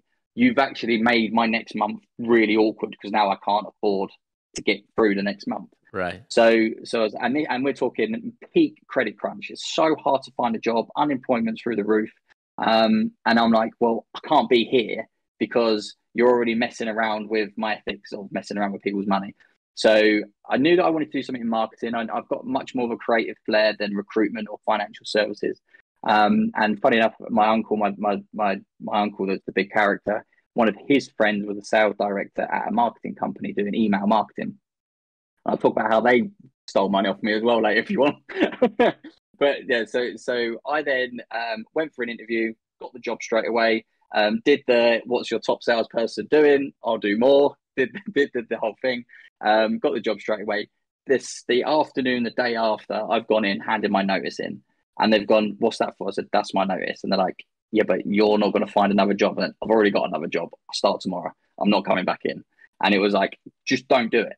You've crossed a massive red line, and I'm not accepting it. I've gone and got another job, and go and stuff it. So I went and did the other job. I did that for about a year and a half. And we were selling, I always tell the story. We were selling this email marketing software. It's a bit like MailChimp, but really shit and really expensive. So my job was to pick up the phone, again, cold call sales, to ring up people who have got email marketing software already and try and sell them the email and software that I think is shit. That's not as good as MailChimp, which was free at the time. But you get by and you do it. And I actually, talking about sort of like accolades and things. So obviously you're aware the NHS is our national health service, one of the biggest employers in the world. I sold an email marketing campaign into the NHS. I sold an email marketing campaign into UK's biggest shoe retailer. Sold one to QBE, which is like an international insurance company. So I was selling this shit software to really big businesses and getting away with it, but I hated it. I absolutely hated it. And one of the main reasons I hated it, and again, is a bit of an inspiration of the technology that me and Sammy are trying to build, was I would get that first sale, I would get a bit of commission on it, and then the client would then move to the account management team, and then they would buy email credits. So the company makes most of their money selling email credits, but I don't get any commission on that. I've only got my one bit of commission at the upfront, which isn't a lot of money. So I've got to try and find more and more clients, which are really hard to find. And it was one of those sales floors that people were quitting left, right, and centre. It was sink or swim. And after about a year, I was like, oh, I can't do this anymore. I'm burnt out. I absolutely hate it. I'm getting on the train and I've got this sickness in my stomach. I've got to go and sit and talk to people all day about this shit software. So the NHS deal, funny enough, so this is where the story comes in.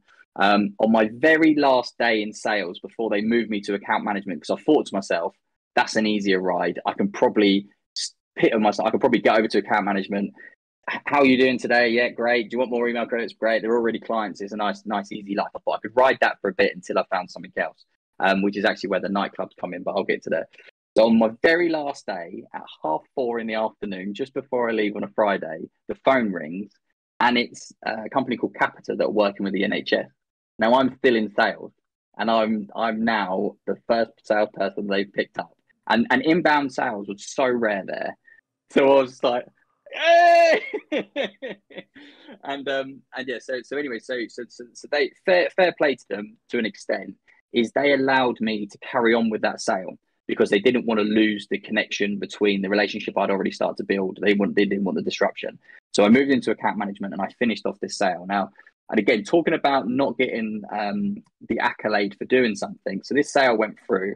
And it was such a big campaign in the UK that the Prime Minister at the time, David Cameron, he actually went on our version of Good Morning America to talk about this campaign, which was expecting mothers would receive an email every week. And we're talking 10 years ago, so that email marketing wasn't what it is today. You receive an email every week. It would tell you how big your baby is, what you can experience in the next week of child. I was going to say child rearing of baby making. And so this whole thing. So they literally got the whole company to sit down and watch this on TV. Then they thanked all of the other team members that helped me close that sale and didn't mention me, because obviously they've got the sour taste in their mouth that I've gone from sales to account management. Oh, we've heard this story before. I'm sitting there in a room and everyone's turned around and looked at me. I've probably gone red like completely embarrassed again. And I'm like, so I've already got a sour taste in my mouth, and it gets worse. So what does happen is you sell the software, you get your commission. Now, if they buy more email credits than you sold them in that first sale in the first 3 months, you get your commission on those email credits, because essentially it's like there's still a sale. So, and they literally purchased thousands and thousands of pounds worth of email credits a week after I closed the sale and it was done. So I was due that commission.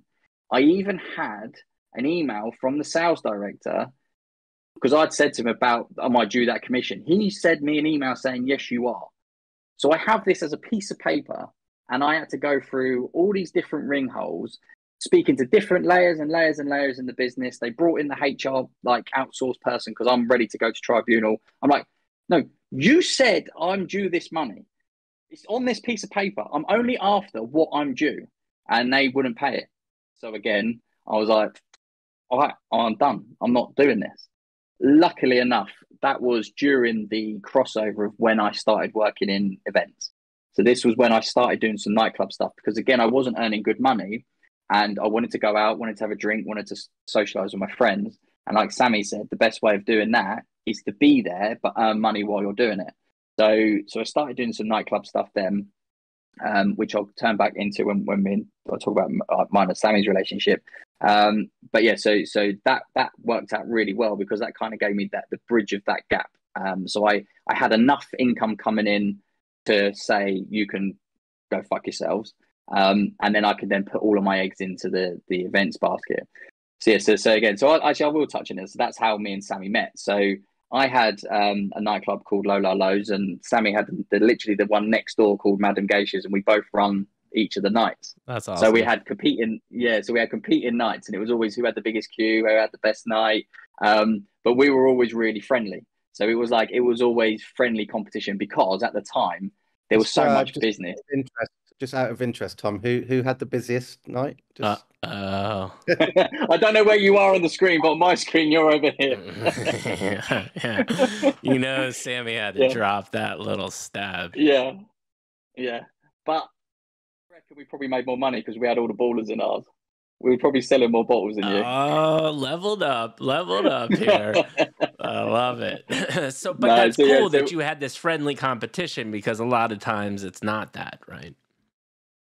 In nightclubs, it can be really frosty. It can be really, really hyper competitive. It can be really dog eat dog. But I think it's a testament of who me and Sammy are as characters.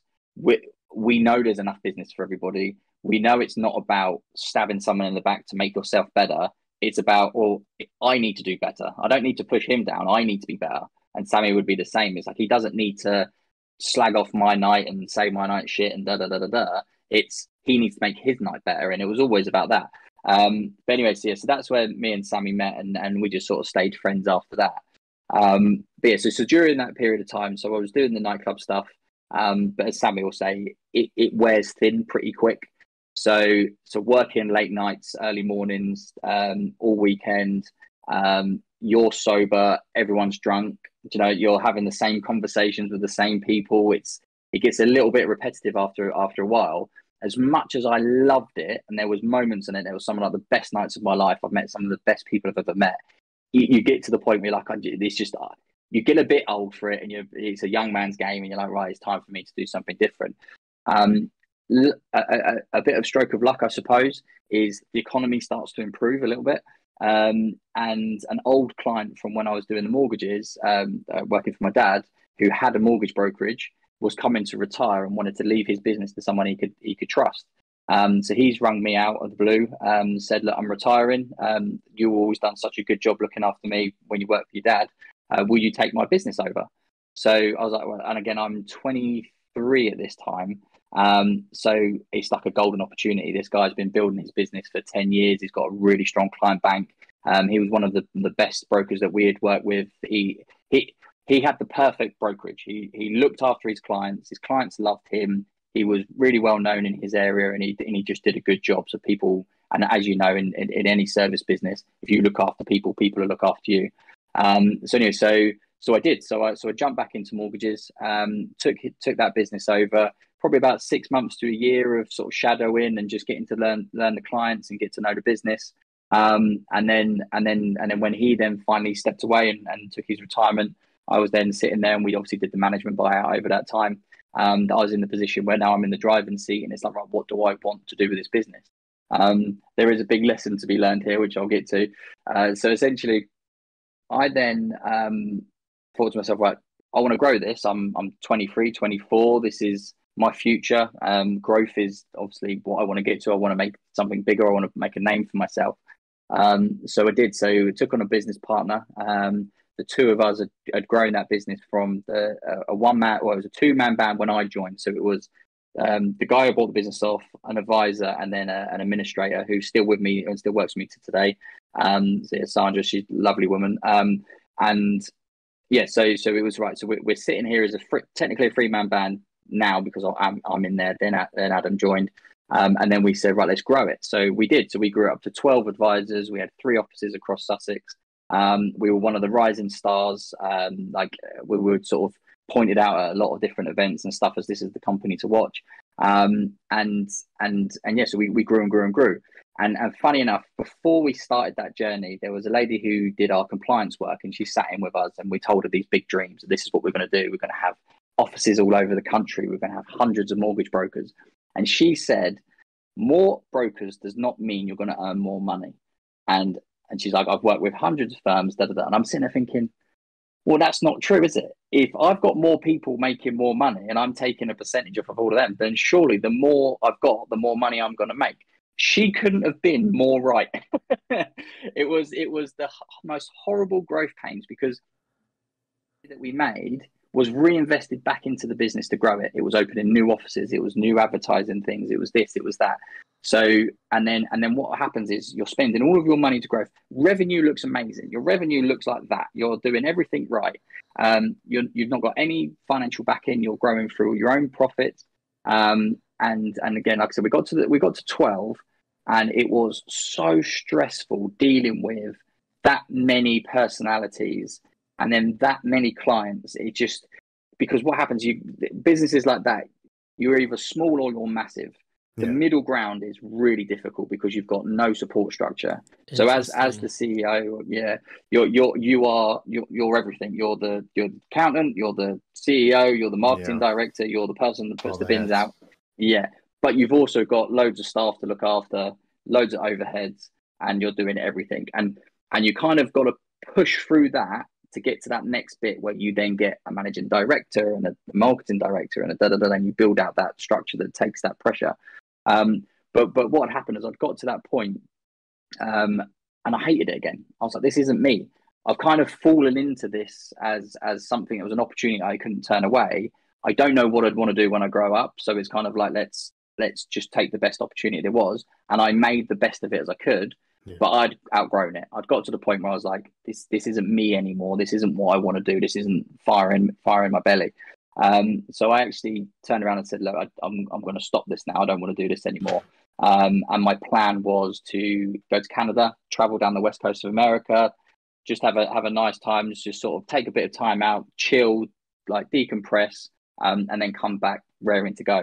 And there's this big transition period of slowly unwinding that business, meeting my now partner, heard she was going to go traveling as well. So we kind of, early days, it was like, you're going to go that way, I'm going to go that way. So let's just enjoy each other as we are.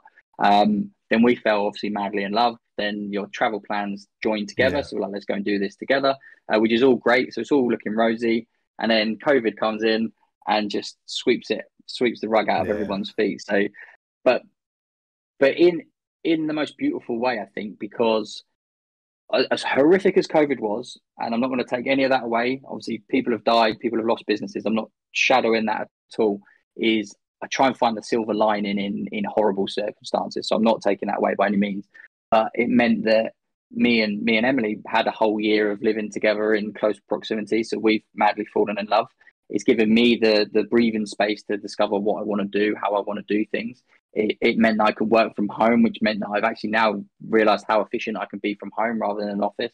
So all of these different things start to play in. Actually, I think my headphones are going to run out. Let me do a little swap-a-roo. It's always worth having two. Mm-hmm. Smart man. Yeah. Redundancy. I like that. I like that. Just check. Am I back on that? Yeah. Yep. Sound good. You're good. We got you. Oh. Yeah. So, am I back? Yep. We got you. Yeah, you're good. So yeah. So I had a great opportunity there for us to grow as people and give us that breathing space. But it was also during that time of that crossover. Actually, it was probably about 3 months before. So I'll tell that story before I come on to sort of where me and Sammy are today, because it's sort of, I think it will cap off the end of episode 2 quite nicely. And just keep in mind, we do have to watch the time, because I want to make sure we have enough time to talk about Web3 with you guys too. So yeah, of course. Yeah, no, I'll keep it nice and brief. So it was at that time, so just before COVID come in, that's when I was then made chairman of Seaford Town Football Club. So it was, like I said, it was the small town that I grew up in. It was a football club I played for as a youth. It was the club that my dad played for when I was a kid. I used to go and watch him play there. So it's kind of in this family heritage. And I'll tell the story really quickly, but it was a friend of mine, really close friend of mine, was the captain of the first team. We're out on a night out, we're having a few beers. The chairman at the time had stepped down, and they've said to me, my mate Darts has gone to me, "You should be the chairman, you'd be great at it." I was like, "No fucking way. I'm super busy. I've got a business to run. Like, no way." And I'm thinking about obviously flying off to Canada and America and all this sort of stuff. Anyway, a few more beers. "You'll be really good at it." "Yeah, no, I think I would be good at that." A few more beers. "Yeah, no, do you know what? I'll do that." Completely forgot about the conversation. And then on the Monday morning, a lady called Karen, who's the vice chair, she rings me up and she's like, "Oh, Ben said that you're really interested in the chairman role." I'm like, "Oh my God, this hangover's just got a lot worse." So I thought to myself, well, I've put myself in it now. I'll go and meet them. I'll see it out. I'll see what the situation is. I sit down with a few of the what do you call them, the board, and find out what's going on in the club. I haven't been around the club for a long time. Find out what the problems they've got, and then by the time I get to the end of it, like, actually all the things they're struggling with are all the things I really feel like I can help. And so I did. So I dived in with both feet, and my role really was to embrace the community more, make it more of a charitable organisation that looks out and looks after its community. We included new women's teams. We have more youth teams. We had inclusive ability teams, which are for kids with either mental or physical disabilities that can then play football. Adults disability teams, senior teams for sort of like walking football. So we've sort of grown this club into a bit of a beast and much more outwardly looking, much better branding. A good friend of mine, Luke at United Us, helped us with the branding. They did it all for free, and they work with like some of the world's biggest brands, like AIG as an insurance company, London Irish, the Premier League rugby club. So they had helped us with our brand. So our brand looks amazing. The club's going in the right direction. But obviously then COVID hits, and you're in that scenario where you're running a football club, but you can't play football, but the club still needs to be run. So, and it's volunteer based. So you're putting loads of time and effort into the club, trying to keep it alive through COVID. But the lessons learned through that are obviously really vast, because you're looking after the hundreds of people, hundreds of volunteers, hundreds of parents, hundreds of kids, hundreds of players. So really good lessons there. But it was during that crossover period of end of mortgages, beginning of football, start of COVID, and then that's when me and Sammy started having conversations about what we can do in Web3. Dude, another amazing story. You guys are just on freaking par. I think there's one. I think there's one simple question, and that is, again, insane experience, a lot of different things, top lessons learned, success principles there. No, I appreciate it. Thank you very much. Did he not hear me? No, he heard you. So what would be some of your top takeaways in terms of I thought you just said the end part? Yeah. Oh, no. Yeah, so, I mean, insane, but the question there is lessons learned, top success principles with your varied background as well. The first one is right people around you. So during growing that mortgage business, I had the wrong people around me, 100%. Now, we had a massive falling out, and I won't go into that because it's recorded and it's still a sensitive subject. But I always look at it as earning your stripes. I think I think most people have got to get stabbed in the back at least once to learn what that feels like and elevate yourself from it. So I had a big falling out there. So during that growing that mortgage business, I was surrounded by the completely wrong people. Some of the people that work there, incredible. Some of the best people that I've ever worked with. The close-knit people that I trusted the most were actually the worst people I could have trusted the most. And then if you look, and if you look at night and day comparisons, so you look at what happened there versus what's happening now with Degen Distillery, where everybody's firing on all cylinders, everybody's the right person in the right seat, everybody is beating the same drum. It's apples and oranges. It's night and day. It's so different. So surrounding yourself with the right people is a massive lesson for me. And then the other thing is probably more from the football stuff is the outward reaching is coming again, looking at Web3 and looking at football, is that outward reaching community aspect. It went from a club that was very insular, it's very cliquey, it was everyone, you didn't, again, I'll tell a quick tangent, is the last time I went there, I didn't feel comfortable being there. I'm standing on the terraces, I'm having a beer, and I feel like I'm in the wrong place because everyone's looking at you like, what are you doing here? Who are you? Like, I didn't recognize anybody. I didn't know anybody. It wasn't the town that I understood and grew up in. And it was that going out to the community and saying, well, we'll do something for you because we believe that being this pillar of the community, we're an asset and we should be used as such. So we raised tens of thousands of pounds for charity. We did charity football tournaments. We did toy drives to collect toys at Christmas for a youth hospital near our town. What else? We did loads. Oh, and during COVID, we were the first football club in the country to put our hands up and say we will feed children from low income families during COVID, during the school holidays, because they weren't getting fed. So we would do delivery, we do parcels and food parcels to local families. So it was all about we have some great people in this club that are doing it because they love the sport and they love what football does for young people and for old people and for communities. Let's do something with that. And it's that outward reaching of we know we can help, so we will help. And again, that comes into the ethos of Web3. I think Web3 is a great example of that.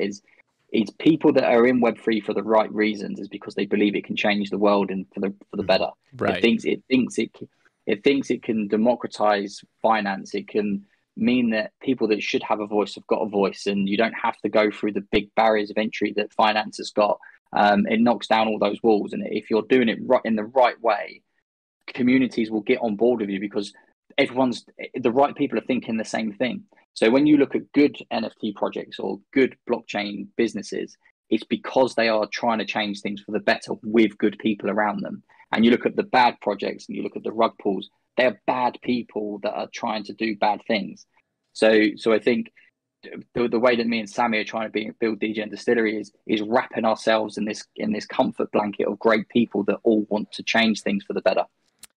Yeah, and a couple of things that are beautiful. I think with the second point you're trying to say is the outreach to the community, making community part of your business has been a massive success for you, right?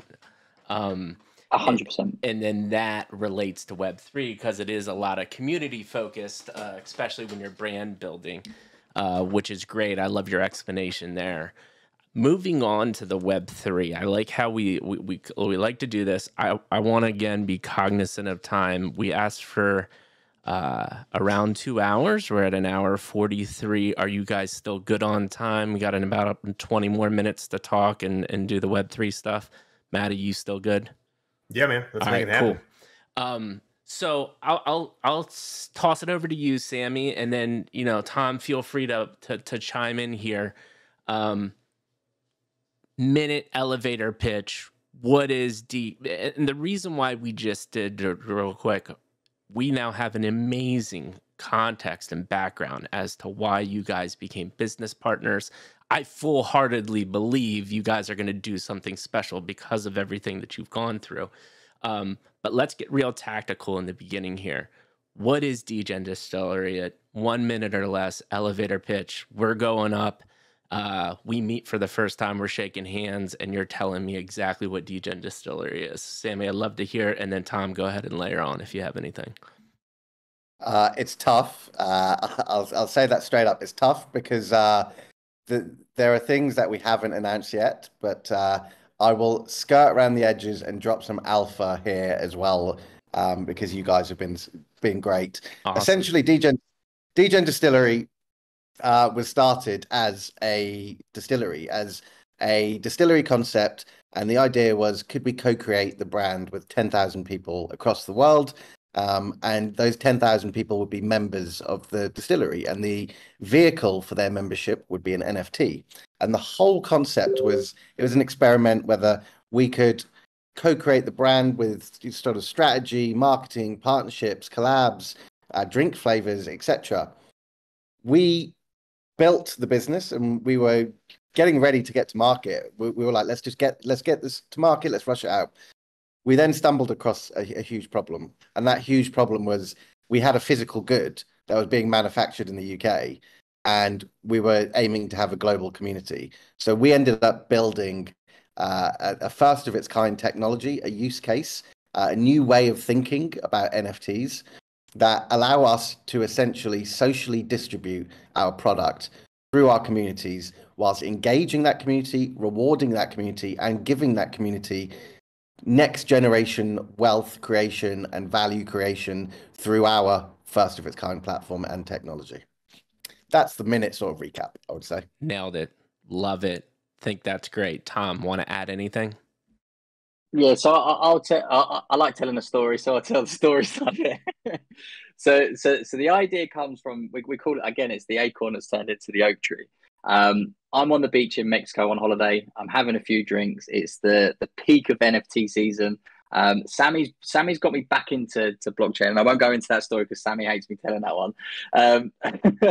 But Sammy's got me back into blockchain. I've been studying, I've been enjoying it, and then I've gone deeper into the NFTs. I'm like, Sammy, come down in the mud with me and start trading NFTs. I'm in Mexico, I'm having a few drinks, and I'm sending over some ideas to Sammy, saying, what about this for an NFT project? What about that for an NFT project? He's going, that one's shit. That one's shit. and then I land on Degen Distillery. The name come before the concept. I was like, oh, that's cool. And then I sent it over and said, like, what we'll do is we'll have a bricks and mortar distillery, and we will partner with other NFT projects that deliver utility for their communities. Because at the time everyone was doing PFPs, nobody had any utility. Everyone was burning out really quickly in these cycles of hype and burn. I was like, no, there's a massive gap in the market. They need to be able to provide something for those communities to see that on. And then the idea developed, and obviously, as Sammy said, we come up with that problem to the solution of the distribution. And I'll tell this story as well. So we were going down the track of having our own bricks and mortar distillery. Now, Sammy and I have never run a distillery before, but we'd found the UK's leading expert on setting up distilleries and training you how to do it. Now, it's actually, his words, not mine, it's actually really simple to distill spirits. Mm-hmm. It's a process, and you follow the recipe, and it's a process. So actually distilling spirits is relatively easy, but it's time consuming, it's suppliers, it's management, it's all those sort of things. So we thought to ourselves, well, rather than setting our own one up, maybe we look at acquiring an existing brand, use the NFT collection to say, we're going to go and buy this business, you'll be da-da-da-da-da. And we went and saw a guy down probably about an hour and a half away from where me and Sammy live. And he done the best job ever of not selling his business. He spent a good hour and a half telling us if he was going to do it all again, he would outsource the whole production. If he was going to do it all again, he wouldn't have set up his own distillery. Brand is the most important thing. Sales is the most important thing. And you're completely distracted by running the bricks and mortar. So me and Sammy come out the other side of that and we're like, right, we're going to outsource the production. And then we actually found out that Red Bull outsource all of their production. They don't create their own drinks. There's a gin brand called Bombay Sapphire, which I think is global. Yep. So they actually outsourced all of their production in their early days, and probably about 5-6 years ago, they set up their own distillery. So you have these massive global brands that are using the outsource model because they understand actually the key of it is a good product, but great brand and a great story. 100%. And the good thing about me and Sam, is we know brand, we know storytelling. So we're like, that's our speciality. Let's focus on that, and then let somebody else do the legwork. I can't announce the partner that we've got, but what I can say is they're one of Europe's biggest alcohol producers. They are one of the biggest brands in the UK. They're just starting to creep into the US. And we're hopefully going to be able to announce that in a week or so. We're just tidying up some of the press release material. And I think that's going to be one of those moments where people go, oh my God, these guys have actually got something really special here just because of that partner that we're working with. Yeah. And then there's some other partnerships that we've got as well. But yeah, so the idea now is that we can focus on community building, brand building, sales, building a real business, and have a complete professional do the distilling part. And yeah, so the way that me and Sammy work is, my head's very much in the distillery game, Sammy's head's very much in the technology side of things, and then we combine our energy and efforts at the same time. So that's kind of like where we head up the different parts. But again, the beauty of the way that me and Sammy work is we can interlink on both of those things because we're both as capable as each other on each of them. So if Sammy's off and he's like, can you take that call? I can take that call. If I'm not doing something because I'm way here, he can take the same call. But we've got those areas of expertise where we're saying, right, you focus on that, I focus on that, but we can still work together on everything else. Yeah, just going to add in there that that was a very long elevator ride there, Tom. No. You did the elevator. You did the elevator. And then I collared them as they left. Yeah. Yes, that's the thing. Tom used his dad's secret. So he gets in the elevator and is like, "Would you like to have a drink?" and hands him over a drink. And next thing you know, you're like hanging out at the bar down in the lobby, and you're just talking with Tom. And so it's a good technique. I see what you did there. Yeah, and I love your point. I don't know if you're familiar with the brand. I don't know if it's worldwide yet. It started in Austin, Texas, and America. It's Tito's Vodka. Yeah, Tito's. And what they did, it was 100% what you're talking about. Tito's Vodka is vodka, man. But you know what they did? They were first brand to market to say, we're a craft vodka. And craft vodka has a very different connotation because craft beer was blowing up around the world. And then to your point about not owning the facilities, there's a reason why they call them gypsy brewers exist. There's a brand called Stillwater. You've heard of McKellar, obviously. McKellar, started as a gypsy brewer or literally a chemistry teacher. And he's like, why am I going to take all this overhead? I know I can brew good beer. Let me just use the facilities. And that now is all brand. So it's a genius way. I think our first simple question here is, what challenges do you see as being, because you are a Web3 business, right? You might be selling vodka. You're thinking about NFTs. You're thinking about using Web3 technology. What do you think are your first, biggest 1 to 2 challenges that you're going to have to face being a Web3 company? Well, I'll take that on as just being a company, and then get to the Web3 side of things. But just being a startup that has ambitions to not only be the biggest spirits brand on the planet, hopefully, but also have a globally distributed and dominant technology, it's a tough ask, which sort of reflects back onto what I was saying earlier about having to work all the hours of the day, and previously being able to do that for multiple companies. Now I can only do that for one company because we are essentially launching 2 businesses at the same time. So that is a Herculean task. Luckily, we have some amazing team members, as Tom said. We've got some crazy top-level, world-renowned advisors on our team as well. Our partners, as Tom mentioned, we've not only landed one of the biggest alcohol brands on the planet, we've also landed one of the biggest blockchains on the planet and one of the biggest technology businesses on the planet. They're also all backing us. So we have some extremely strong networks, but the challenge is, can we achieve essentially 2 simultaneous launches? Now, on the Web3 side of things, the biggest challenge is Web3. The biggest challenge is regulation and infrastructure within certain jurisdictions and economies, etc. We're already shifting one of the most regulated goods on the planet, which is alcohol, and now we're moving into one of the most unregulated but poorly understood technologies on the planet as well. So there are definite challenges and pitfalls throughout our next few months and years. We're extremely bullish on UK regulation, which is great. We're a UK-based business, but there are obvious challenges to the USA being number one at the moment. China, go hot and cold, etc. And we're looking again to have the technology globally distributed. Yeah, no, I think those are great challenges that you have to face. Any initial thoughts on how you're thinking to solve those, or is the solution that I've heard from both of you, which is believe in myself, put my head down and do it? But I think topical for, and I would say maybe advice of other Web3 companies that might listen to this, like what are the things that you're thinking about, the problems that you have to solve, or any insight into that? Yeah, I can jump in there again. So on the Web3 side of things, what we are aiming to do, and Tom has mentioned it and I've mentioned it, is we don't see ourselves as like a deep crypto or deep Web3 company. We're not trying to, let's say, create tokens and overly financialize everything through speculation.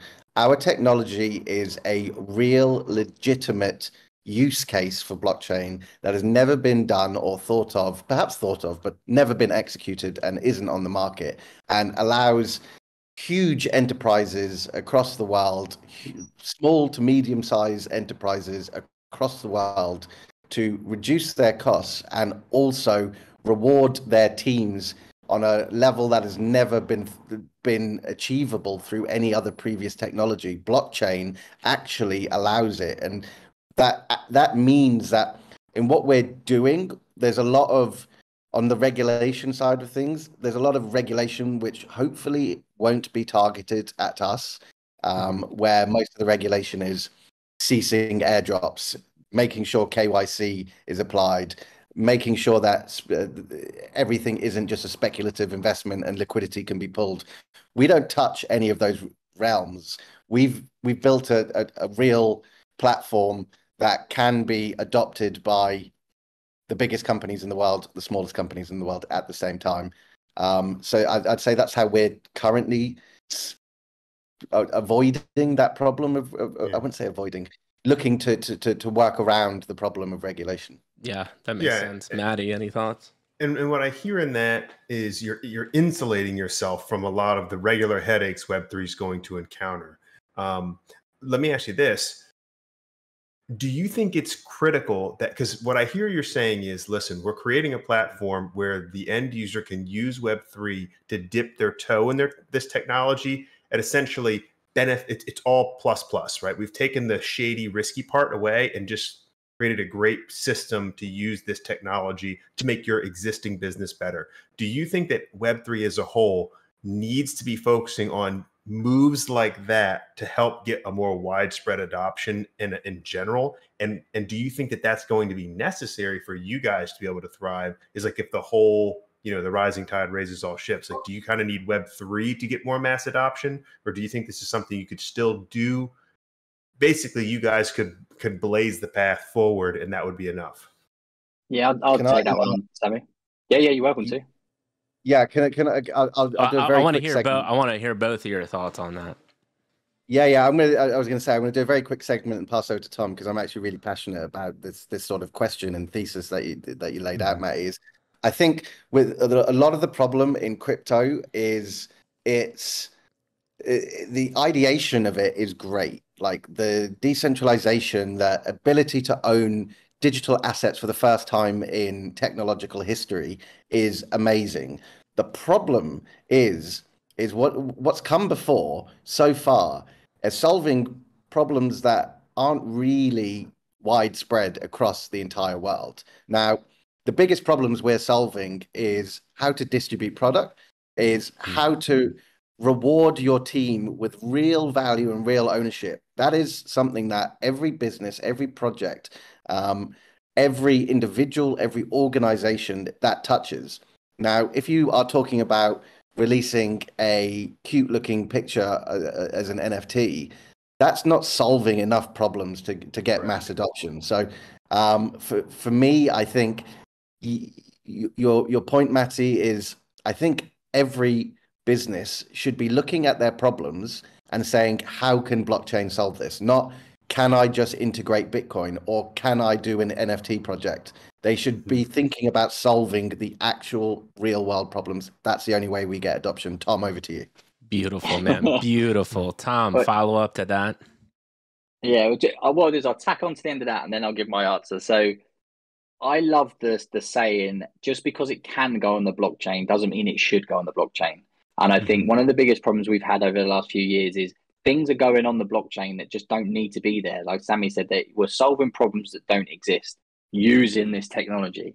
And it's like, well, that will always fail at some point because someone's going to turn around and say the usability is not there. The user experience is dreadful. I've got to remember seed phrases, all of these different things that become really complicated because you're trying to solve problems that don't currently exist with the technology. So yeah, that's just a tack on what Sammy said. What I was going to say, and it kind of answers both questions, is one of the major challenges I see is, and I look at it from I put my brand hat on, is we are trying to sell Web3 and Web2 products in the same business. Now, they both need different care and different attention. They both have different audiences and they both need a different message. So we have to be very delicate and very careful on how we position that. One of the ways that we do that is from a Web3 point of view is we're Web3 native. We understand what the communities want. We understand that there's a crying out need for utility. There's a crying out need for the use case of this technology. And we believe that we've built that. And we believe we've built the brand to do that. And we can't do what we want to do without the Web3 community behind us to support us and to help us grow this and use the technology as it should be. So the messaging that we send out there has to be tailored to that audience. Then if you're in a bar, if you're in a club, if you're in a supermarket, you're most likely a Web2 audience and you need to buy our product. So we need to be able to message correctly to those people and sell them the vision and the dream and the story.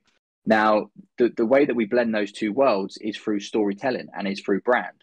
It's some of the things that we've got planned. They do mix for both worlds because we can all find a common ground in a nightclub, having a dance and having a drink. Do you know, whether you're a Web3 native or a Web2 native, you're both going to drink vodka and you're both going to dance to the same song. So we can find that common ground and we can tell that story there. Again, a slight tangent, but even from the way that we're doing some of our marketing now is we're not asking people to buy PFP. We're not asking people to change their digital identities for our digital identities. We're asking people to change their background to a vault and keeping their PFP because we believe of connecting the whole Web3 space. So all of our PFPs are all of the other collections PFPs, but just with our color on. Don't get me wrong, we haven't invented that as a strategy, but it's working. And when I look at the timeline and it's full of Vault, I get a little buzz. I'm like, oh, that looks amazing. Looking in our Discord today and you just scroll through and it's just Vault, Vault, Vault, but it's all different projects. And that's where, and again, that comes from that acorn of we want to be the bridge that connects all these different projects together with a good bit of utility. And then where I was going to go that with the Web2, I can't remember, but yeah, but essentially the challenge we face is that blending the two worlds together and making sure our messaging is the same for it's a coherent message out there to everybody. Dude, it's critical how you say that because the storytelling and honestly to layer up and level up is all of these different PFP projects. I'm really excited about. We've put in hard work in the sense that we've interviewed a ton of people. We've spent thousands of hours talking to people. And the only fruit that it's bared, let's say like financial profitable, is like we get a free NFT that we could sell for some money. Now we're finally talking to people that like we're going to build long lasting relationships and business partnerships with because people like you are actually using Web3 and you're thinking about how to talk to a Web3 audience, but also how to build a broader company, which is a totally different conversation, like you said. Mm-hmm. So it's good to hear you say that. Maddie, it sounds like you got something. Go ahead. I just want to touch on that as well and say one of the biggest issues that Web3, NFTs, blockchain has is businesses come to market with an idea. They say, give me your money and I'm going to go and do this big roadmap. And it's like, well, wait a minute. But these people aren't investors. They're not angel investors. They're not looking at the long term. A lot of them are speculators. A lot of them just want to earn a quick flip and all that sort of stuff. And you're looking at the business in the wrong way because what's happening is by you promising the earth and delivering nothing, you're encouraging that speculative environment. And like Sammy said, we don't want the over financialization of our assets. So we looked at it the other way around and we said, well, let's build the business first. Let's come to market with a real product that's got real partnerships, that's got a real team, that has experience in business, that knows that they can deliver the products that they're telling they're going to deliver. So when we show you a roadmap, that's because they're the dots that we're connecting along the way. That's not the first dot to the end of dot. We're at the third or halfway dot because we've been working for a year and a half on this before we've even come to market for even letting the world knows it exists. Absolutely. So we've completely spun that on its head and said we're going to work really hard to make sure that we deliver a product that people can hold, they can feel, they can drink, but a business that exists that's got the right team behind it that's going to turn it into something. So then you don't have another flash in the pan NFT project that promises you everything and delivers nothing. You've got a real business that's using the technology and is bringing people along the ride with them and will reward them for being a part of it. 100%. And the majority of people that have had said real company and their preface is, oh, we've been working on this for 2 years, we've raised millions of dollars. Most of them have failed because the success of their company rides on Web3 working. And we know that Web3 is insanely finicky right now. So you guys are thinking it as the right way, that is, Web3 is additive to the success of your company, is not the make or break straw of it, which is critically important for this phase of early adoption of Web3. Maddie, any thoughts? It seems like you got something. Yeah. Well, there's a lot of parallels. The business that I built from scratch was in the firearms business, and there's a lot of parallel because people are very passionate about it one way or the other, right? It's highly regulated, although Web3 isn't yet. There's a lot of talk about that, right? And so, but to your point, that alcohol is already highly regulated, right? And it's like, there's a reason they kind of go hand in hand. We have a whole agency with both of those in their title here in the US. And so what I think is interesting though, is even you can do everything, like I could control everything I could, but there was this like splinter that would sit there and I'd say, tomorrow something could pass in legislation and then everything I built goes away, right? And so I always tried to insulate as well as I could by really making my whole brand around education, community safety, and building that as like our ethos. Listen, let's just help people be safer.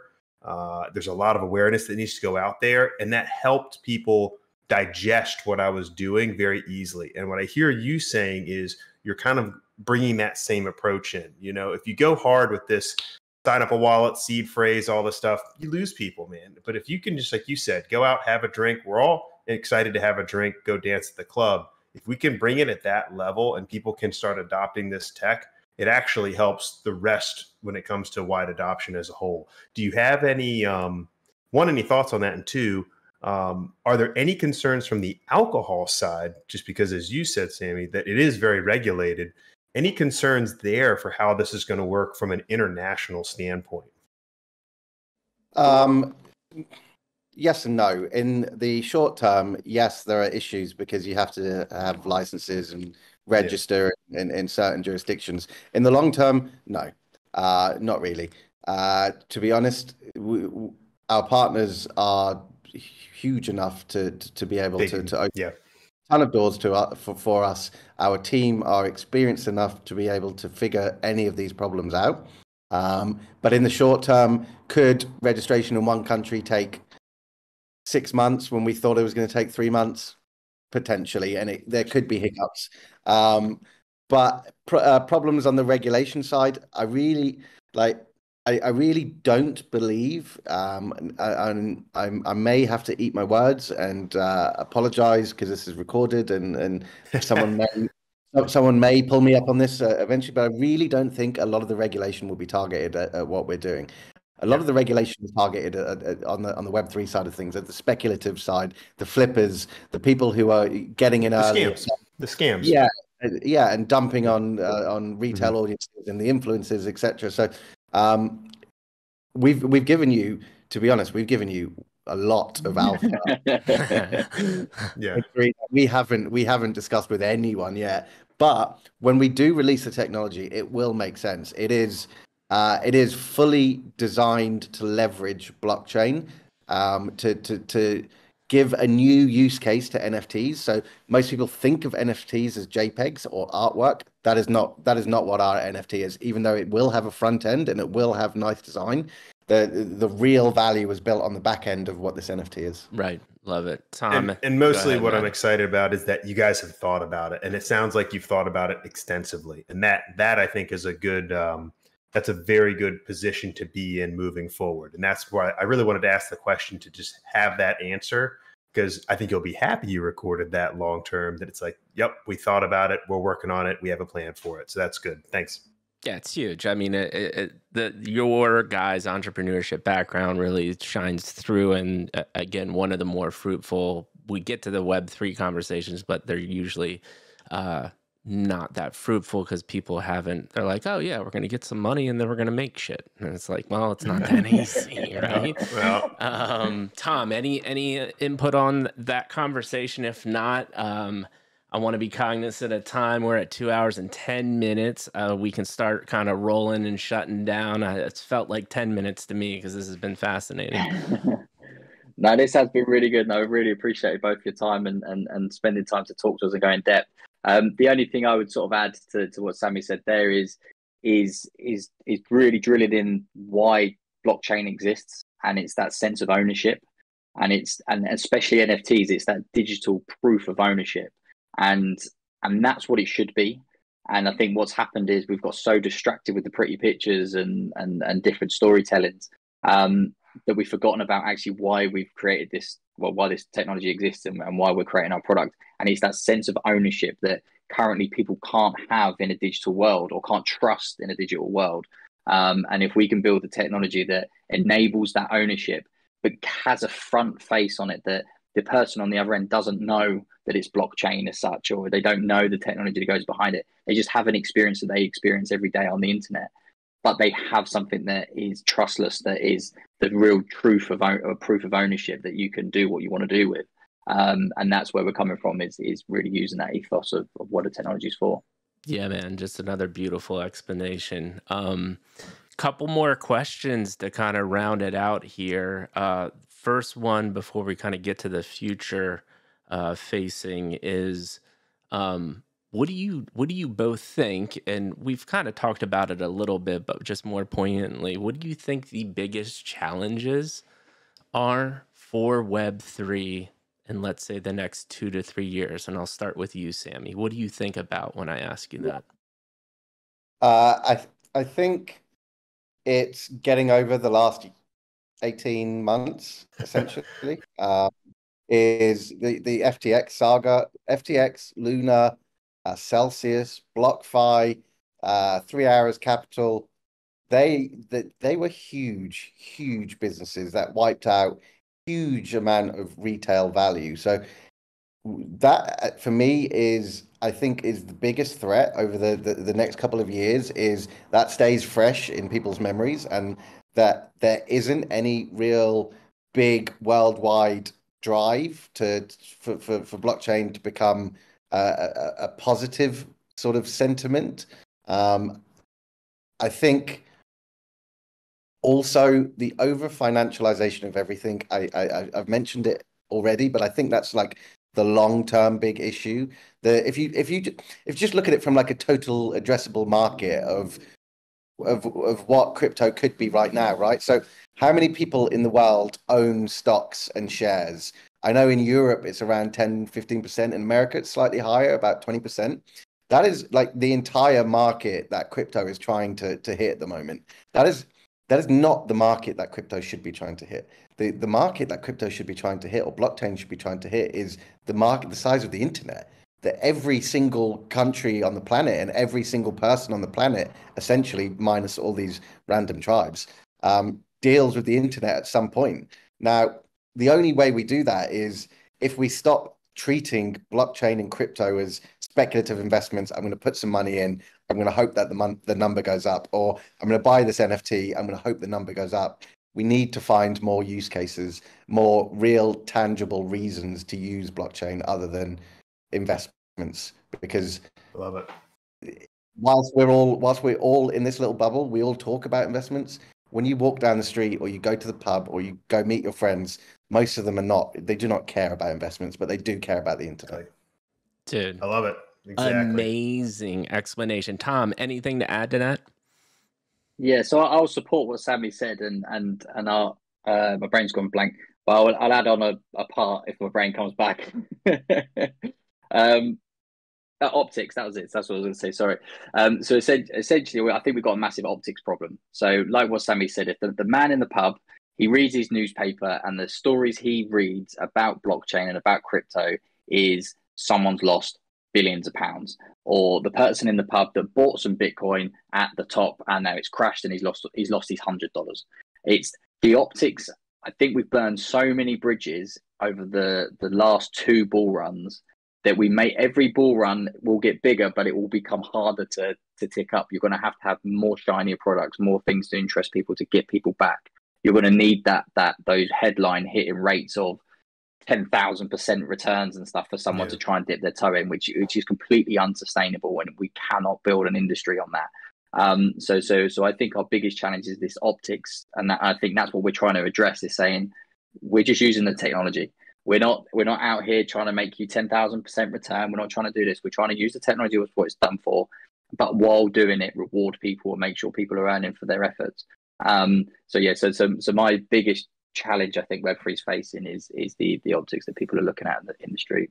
Beautifully said, man. And I love how you put that at the end of that. We're not trying to make constant 10,000% because that's just impossible. And that's what people think about the space right now. Hence why we were talking about what's the next kind of pseudo scam that we can do? Oh, you're going to make millions of dollars off Bitcoin ordinals in a night. And yes, some people have done that.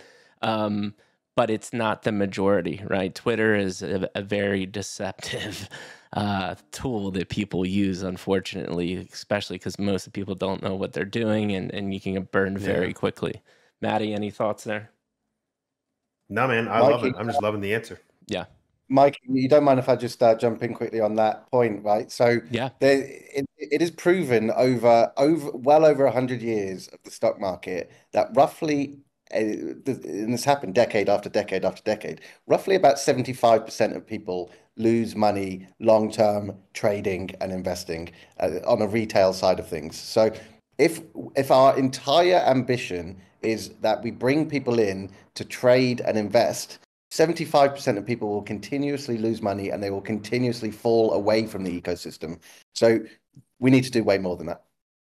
Dude, you guys are dropping bombs, man. So good. All right. Two more questions and we'll call it a day. First one, give us the next 6 to 12 months. I know you said you couldn't reveal everything, but with what you can share, what does the next 6 to 12 months look like for Degen Distillery? I'll let Sammy answer that one because I'll end up just telling you everything. I'm a nightmare. Smart.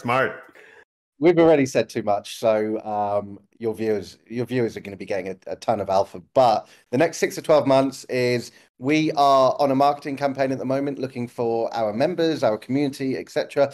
We should be getting to mint roughly in about 2 months from now. That's probably also some alpha. We've never mentioned that before. Once we do that, we get the product live, the physical product live, which is the distillery. Our initial focus is on getting our distribution sorted. Well, not sorted, executed and actioned. We've already got a lot of distribution underway across major tier 1 territories. Then once the distribution is in place, we're going to activate our technology. Our technology will only be usable by our community to begin with. You will have to own an NFT to be able to earn your rewards in a meritocracy-based system. So if you put value in, you will get value back out, and potentially huge amounts of recurring value. Nothing to do with tokens, nothing to do with airdrops, nothing to do with anything of that matter. And then once we prove that the technology and the business model works, the idea is we scale that technology to allow every other company in the world to leverage. And through our through our partnerships, we have a really, really, really solid go-to-market. Dude, you guys are giving me goosebumps the whole time, man. Tom, anything to add there? Or that just seems like Sammy did a damn good job. He did a good job. The only thing I'd add, so you said that we're going to give you some free NFTs to say thanks for letting us on the show. So do you want to pay for them now? Yeah. Fantastic. That's good stuff. So this is it. We're towards the end, gentlemen. This is how we'll do it. I got one more question. Then Maddie will say his closings. I'll say my closings, and we'll call it a day. Last question, starting again with you, Sammy, since you're at the top. You've done podcasts, you've done Twitter Spaces, you've obviously talked, I can tell by your storytelling chops. How did you think your time on the Midlife Crisis show went compared to other things like this you've experienced? And we'll start with you, Sammy. And I am not going to lie, I've absolutely fucking loved it. I thought this has been great. You guys asked some amazing questions. You probe at the right points. You allow us to speak and ramble and tell our stories, and you're constantly engaged. And yeah, this has been amazing. I actually want to do it again soon. When we're able to announce everything, it would be great. Or maybe we do a check-in. 100%. And I cannot wait to figure out how to make content continuously with you, man. Really appreciate the kind words. Like, that's exactly what we're going for. We're literally called Midlife Crisis because we went through some adversity as well. And we really centered on talking to people, genuinely connecting and giving back is really what matters to us. So you felt a little of that, and that makes me happy. Tom, any of your thoughts? Yeah, echo everything Sammy just said. I've absolutely just loved the last few hours. Like I said, it's just gone like that. It's just been really, really quick. I just going to give you guys flowers for saying that you let us breathe in regards to the stories that we tell and the tangents that we go on. Sometimes when you're being interviewed, people will interject at the wrong times and ruin your flow, where you guys just let it happen. And you was actively listening. The questions you asked were really hyper specific and let us expand on certain parts. So yeah, and I really enjoyed it. And thank you for having us. Absolutely, man. Appreciate it. This has been phenomenal. Maddie, I'll let you go. I'll say mine, and then we will call it a day, gentlemen. Sounds good. Yeah. Well, let me start this way. I see a lot of similarities in my background with how you guys were telling your stories, and so it was just genuinely fun and entertaining to listen to both of your stories. One of the things that I'm really excited about is we get so much just being in this atmosphere. I don't know how much degenning you do, but we hear in our example, episode 1, 2, and 3. We are inundated with episode 3 on Twitter. It's all we ever hear about. It's all people ask questions about. When mint, how much, what's the utility? It's these things over and over. But yet, if you think about it, we invest in people, Tesla's a phenomenon because we're fascinated by Elon, we're fascinated by Zuckerberg, or whether they're going to fight, by the way. I don't know if you've heard those rumors. That's kind of fun. But, we're fascinated by people, right? And we rarely get a chance to hear who they are.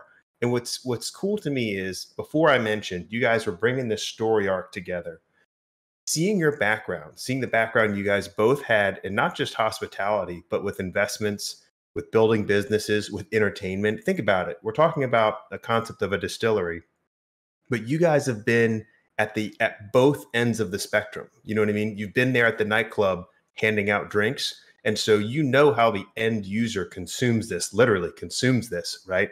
And that's such a massive advantage. And if people haven't heard that about you guys, I just think that they've missed so much about what you guys are bringing to the table, who you are, and why that is such a massive indicator that you are prepared for navigating what most people would say is almost unnavigated. Like, think about the regulations you have to get through. Think about the partnerships you have to create. Think about and we haven't even talked about navigating Web3 headaches, which we did a little bit in the questions.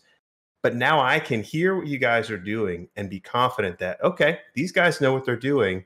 They have a plan. And I just think that's a really massive part of the story. It's why Mike and I do what we do. We love getting down there and getting that episode 1 and 2, because it just adds so much credibility to what episode 3 is. And so I really appreciate you guys taking the time. I do genuinely feel like we build a friendship when we have these conversations, and you 100% nailed it, man. We have to do a check-in call and just catch back up, what's going on, tell us the success stories, and hear where it's going in the future. So thank you guys for taking the time. This has been really, really great. Yeah, man. Nice words, Maddie. And everything Maddie said, again, I felt like I said, it's a magical thing. We built a friendship online. I mean, listen, we're across the freaking globe from each other. I'm in California, Matt's in Florida, you guys are in London, and we just, are able to have a magical time. Thanks to technology, thanks to, things like Web3. It's just really, really cool. Couple things stood out to my mind. One, it hasn't been till late, but I've mentioned it a couple of times. You guys are proof and a testament to the space is actually getting smarter and changing. We've had this, the degenning. I mean, ironically enough, it's called Degen Distillery, which in this point isn't a literal translation to me, right? It's an homage to Web3 and an insider. So if it is nice to get to cultivate the initial people that understand Web3 that are going to be part of your company, but it's broader use. And I see it changing like people with you. And it gets me excited because the more conversations we're going to have are going to be fruitful, people that have insane experience like yourself that are really going to become lifelong friends. And I just cannot wait to build content in the future with you. You both are phenomenal guys. I can tell that you're genuine deep down. I think my number one thing that I love is, for as successful as you guys been and everything that you've done, you absolutely vibe with us, which is the be kind, pay it forward, check the ego at the door. And I can feel that from you guys. And just a pleasure of a freaking time, gentlemen. No, thank you guys so much. Really, really enjoyed it. Awesome. Well, that is it, people. Hell of a conversation. 2 hours and 26 minutes. When we have amazing guests like this, we tend to go over time. Felt like 10 minutes. We will be back next week, people. We love you all. Midlife Crisis is out.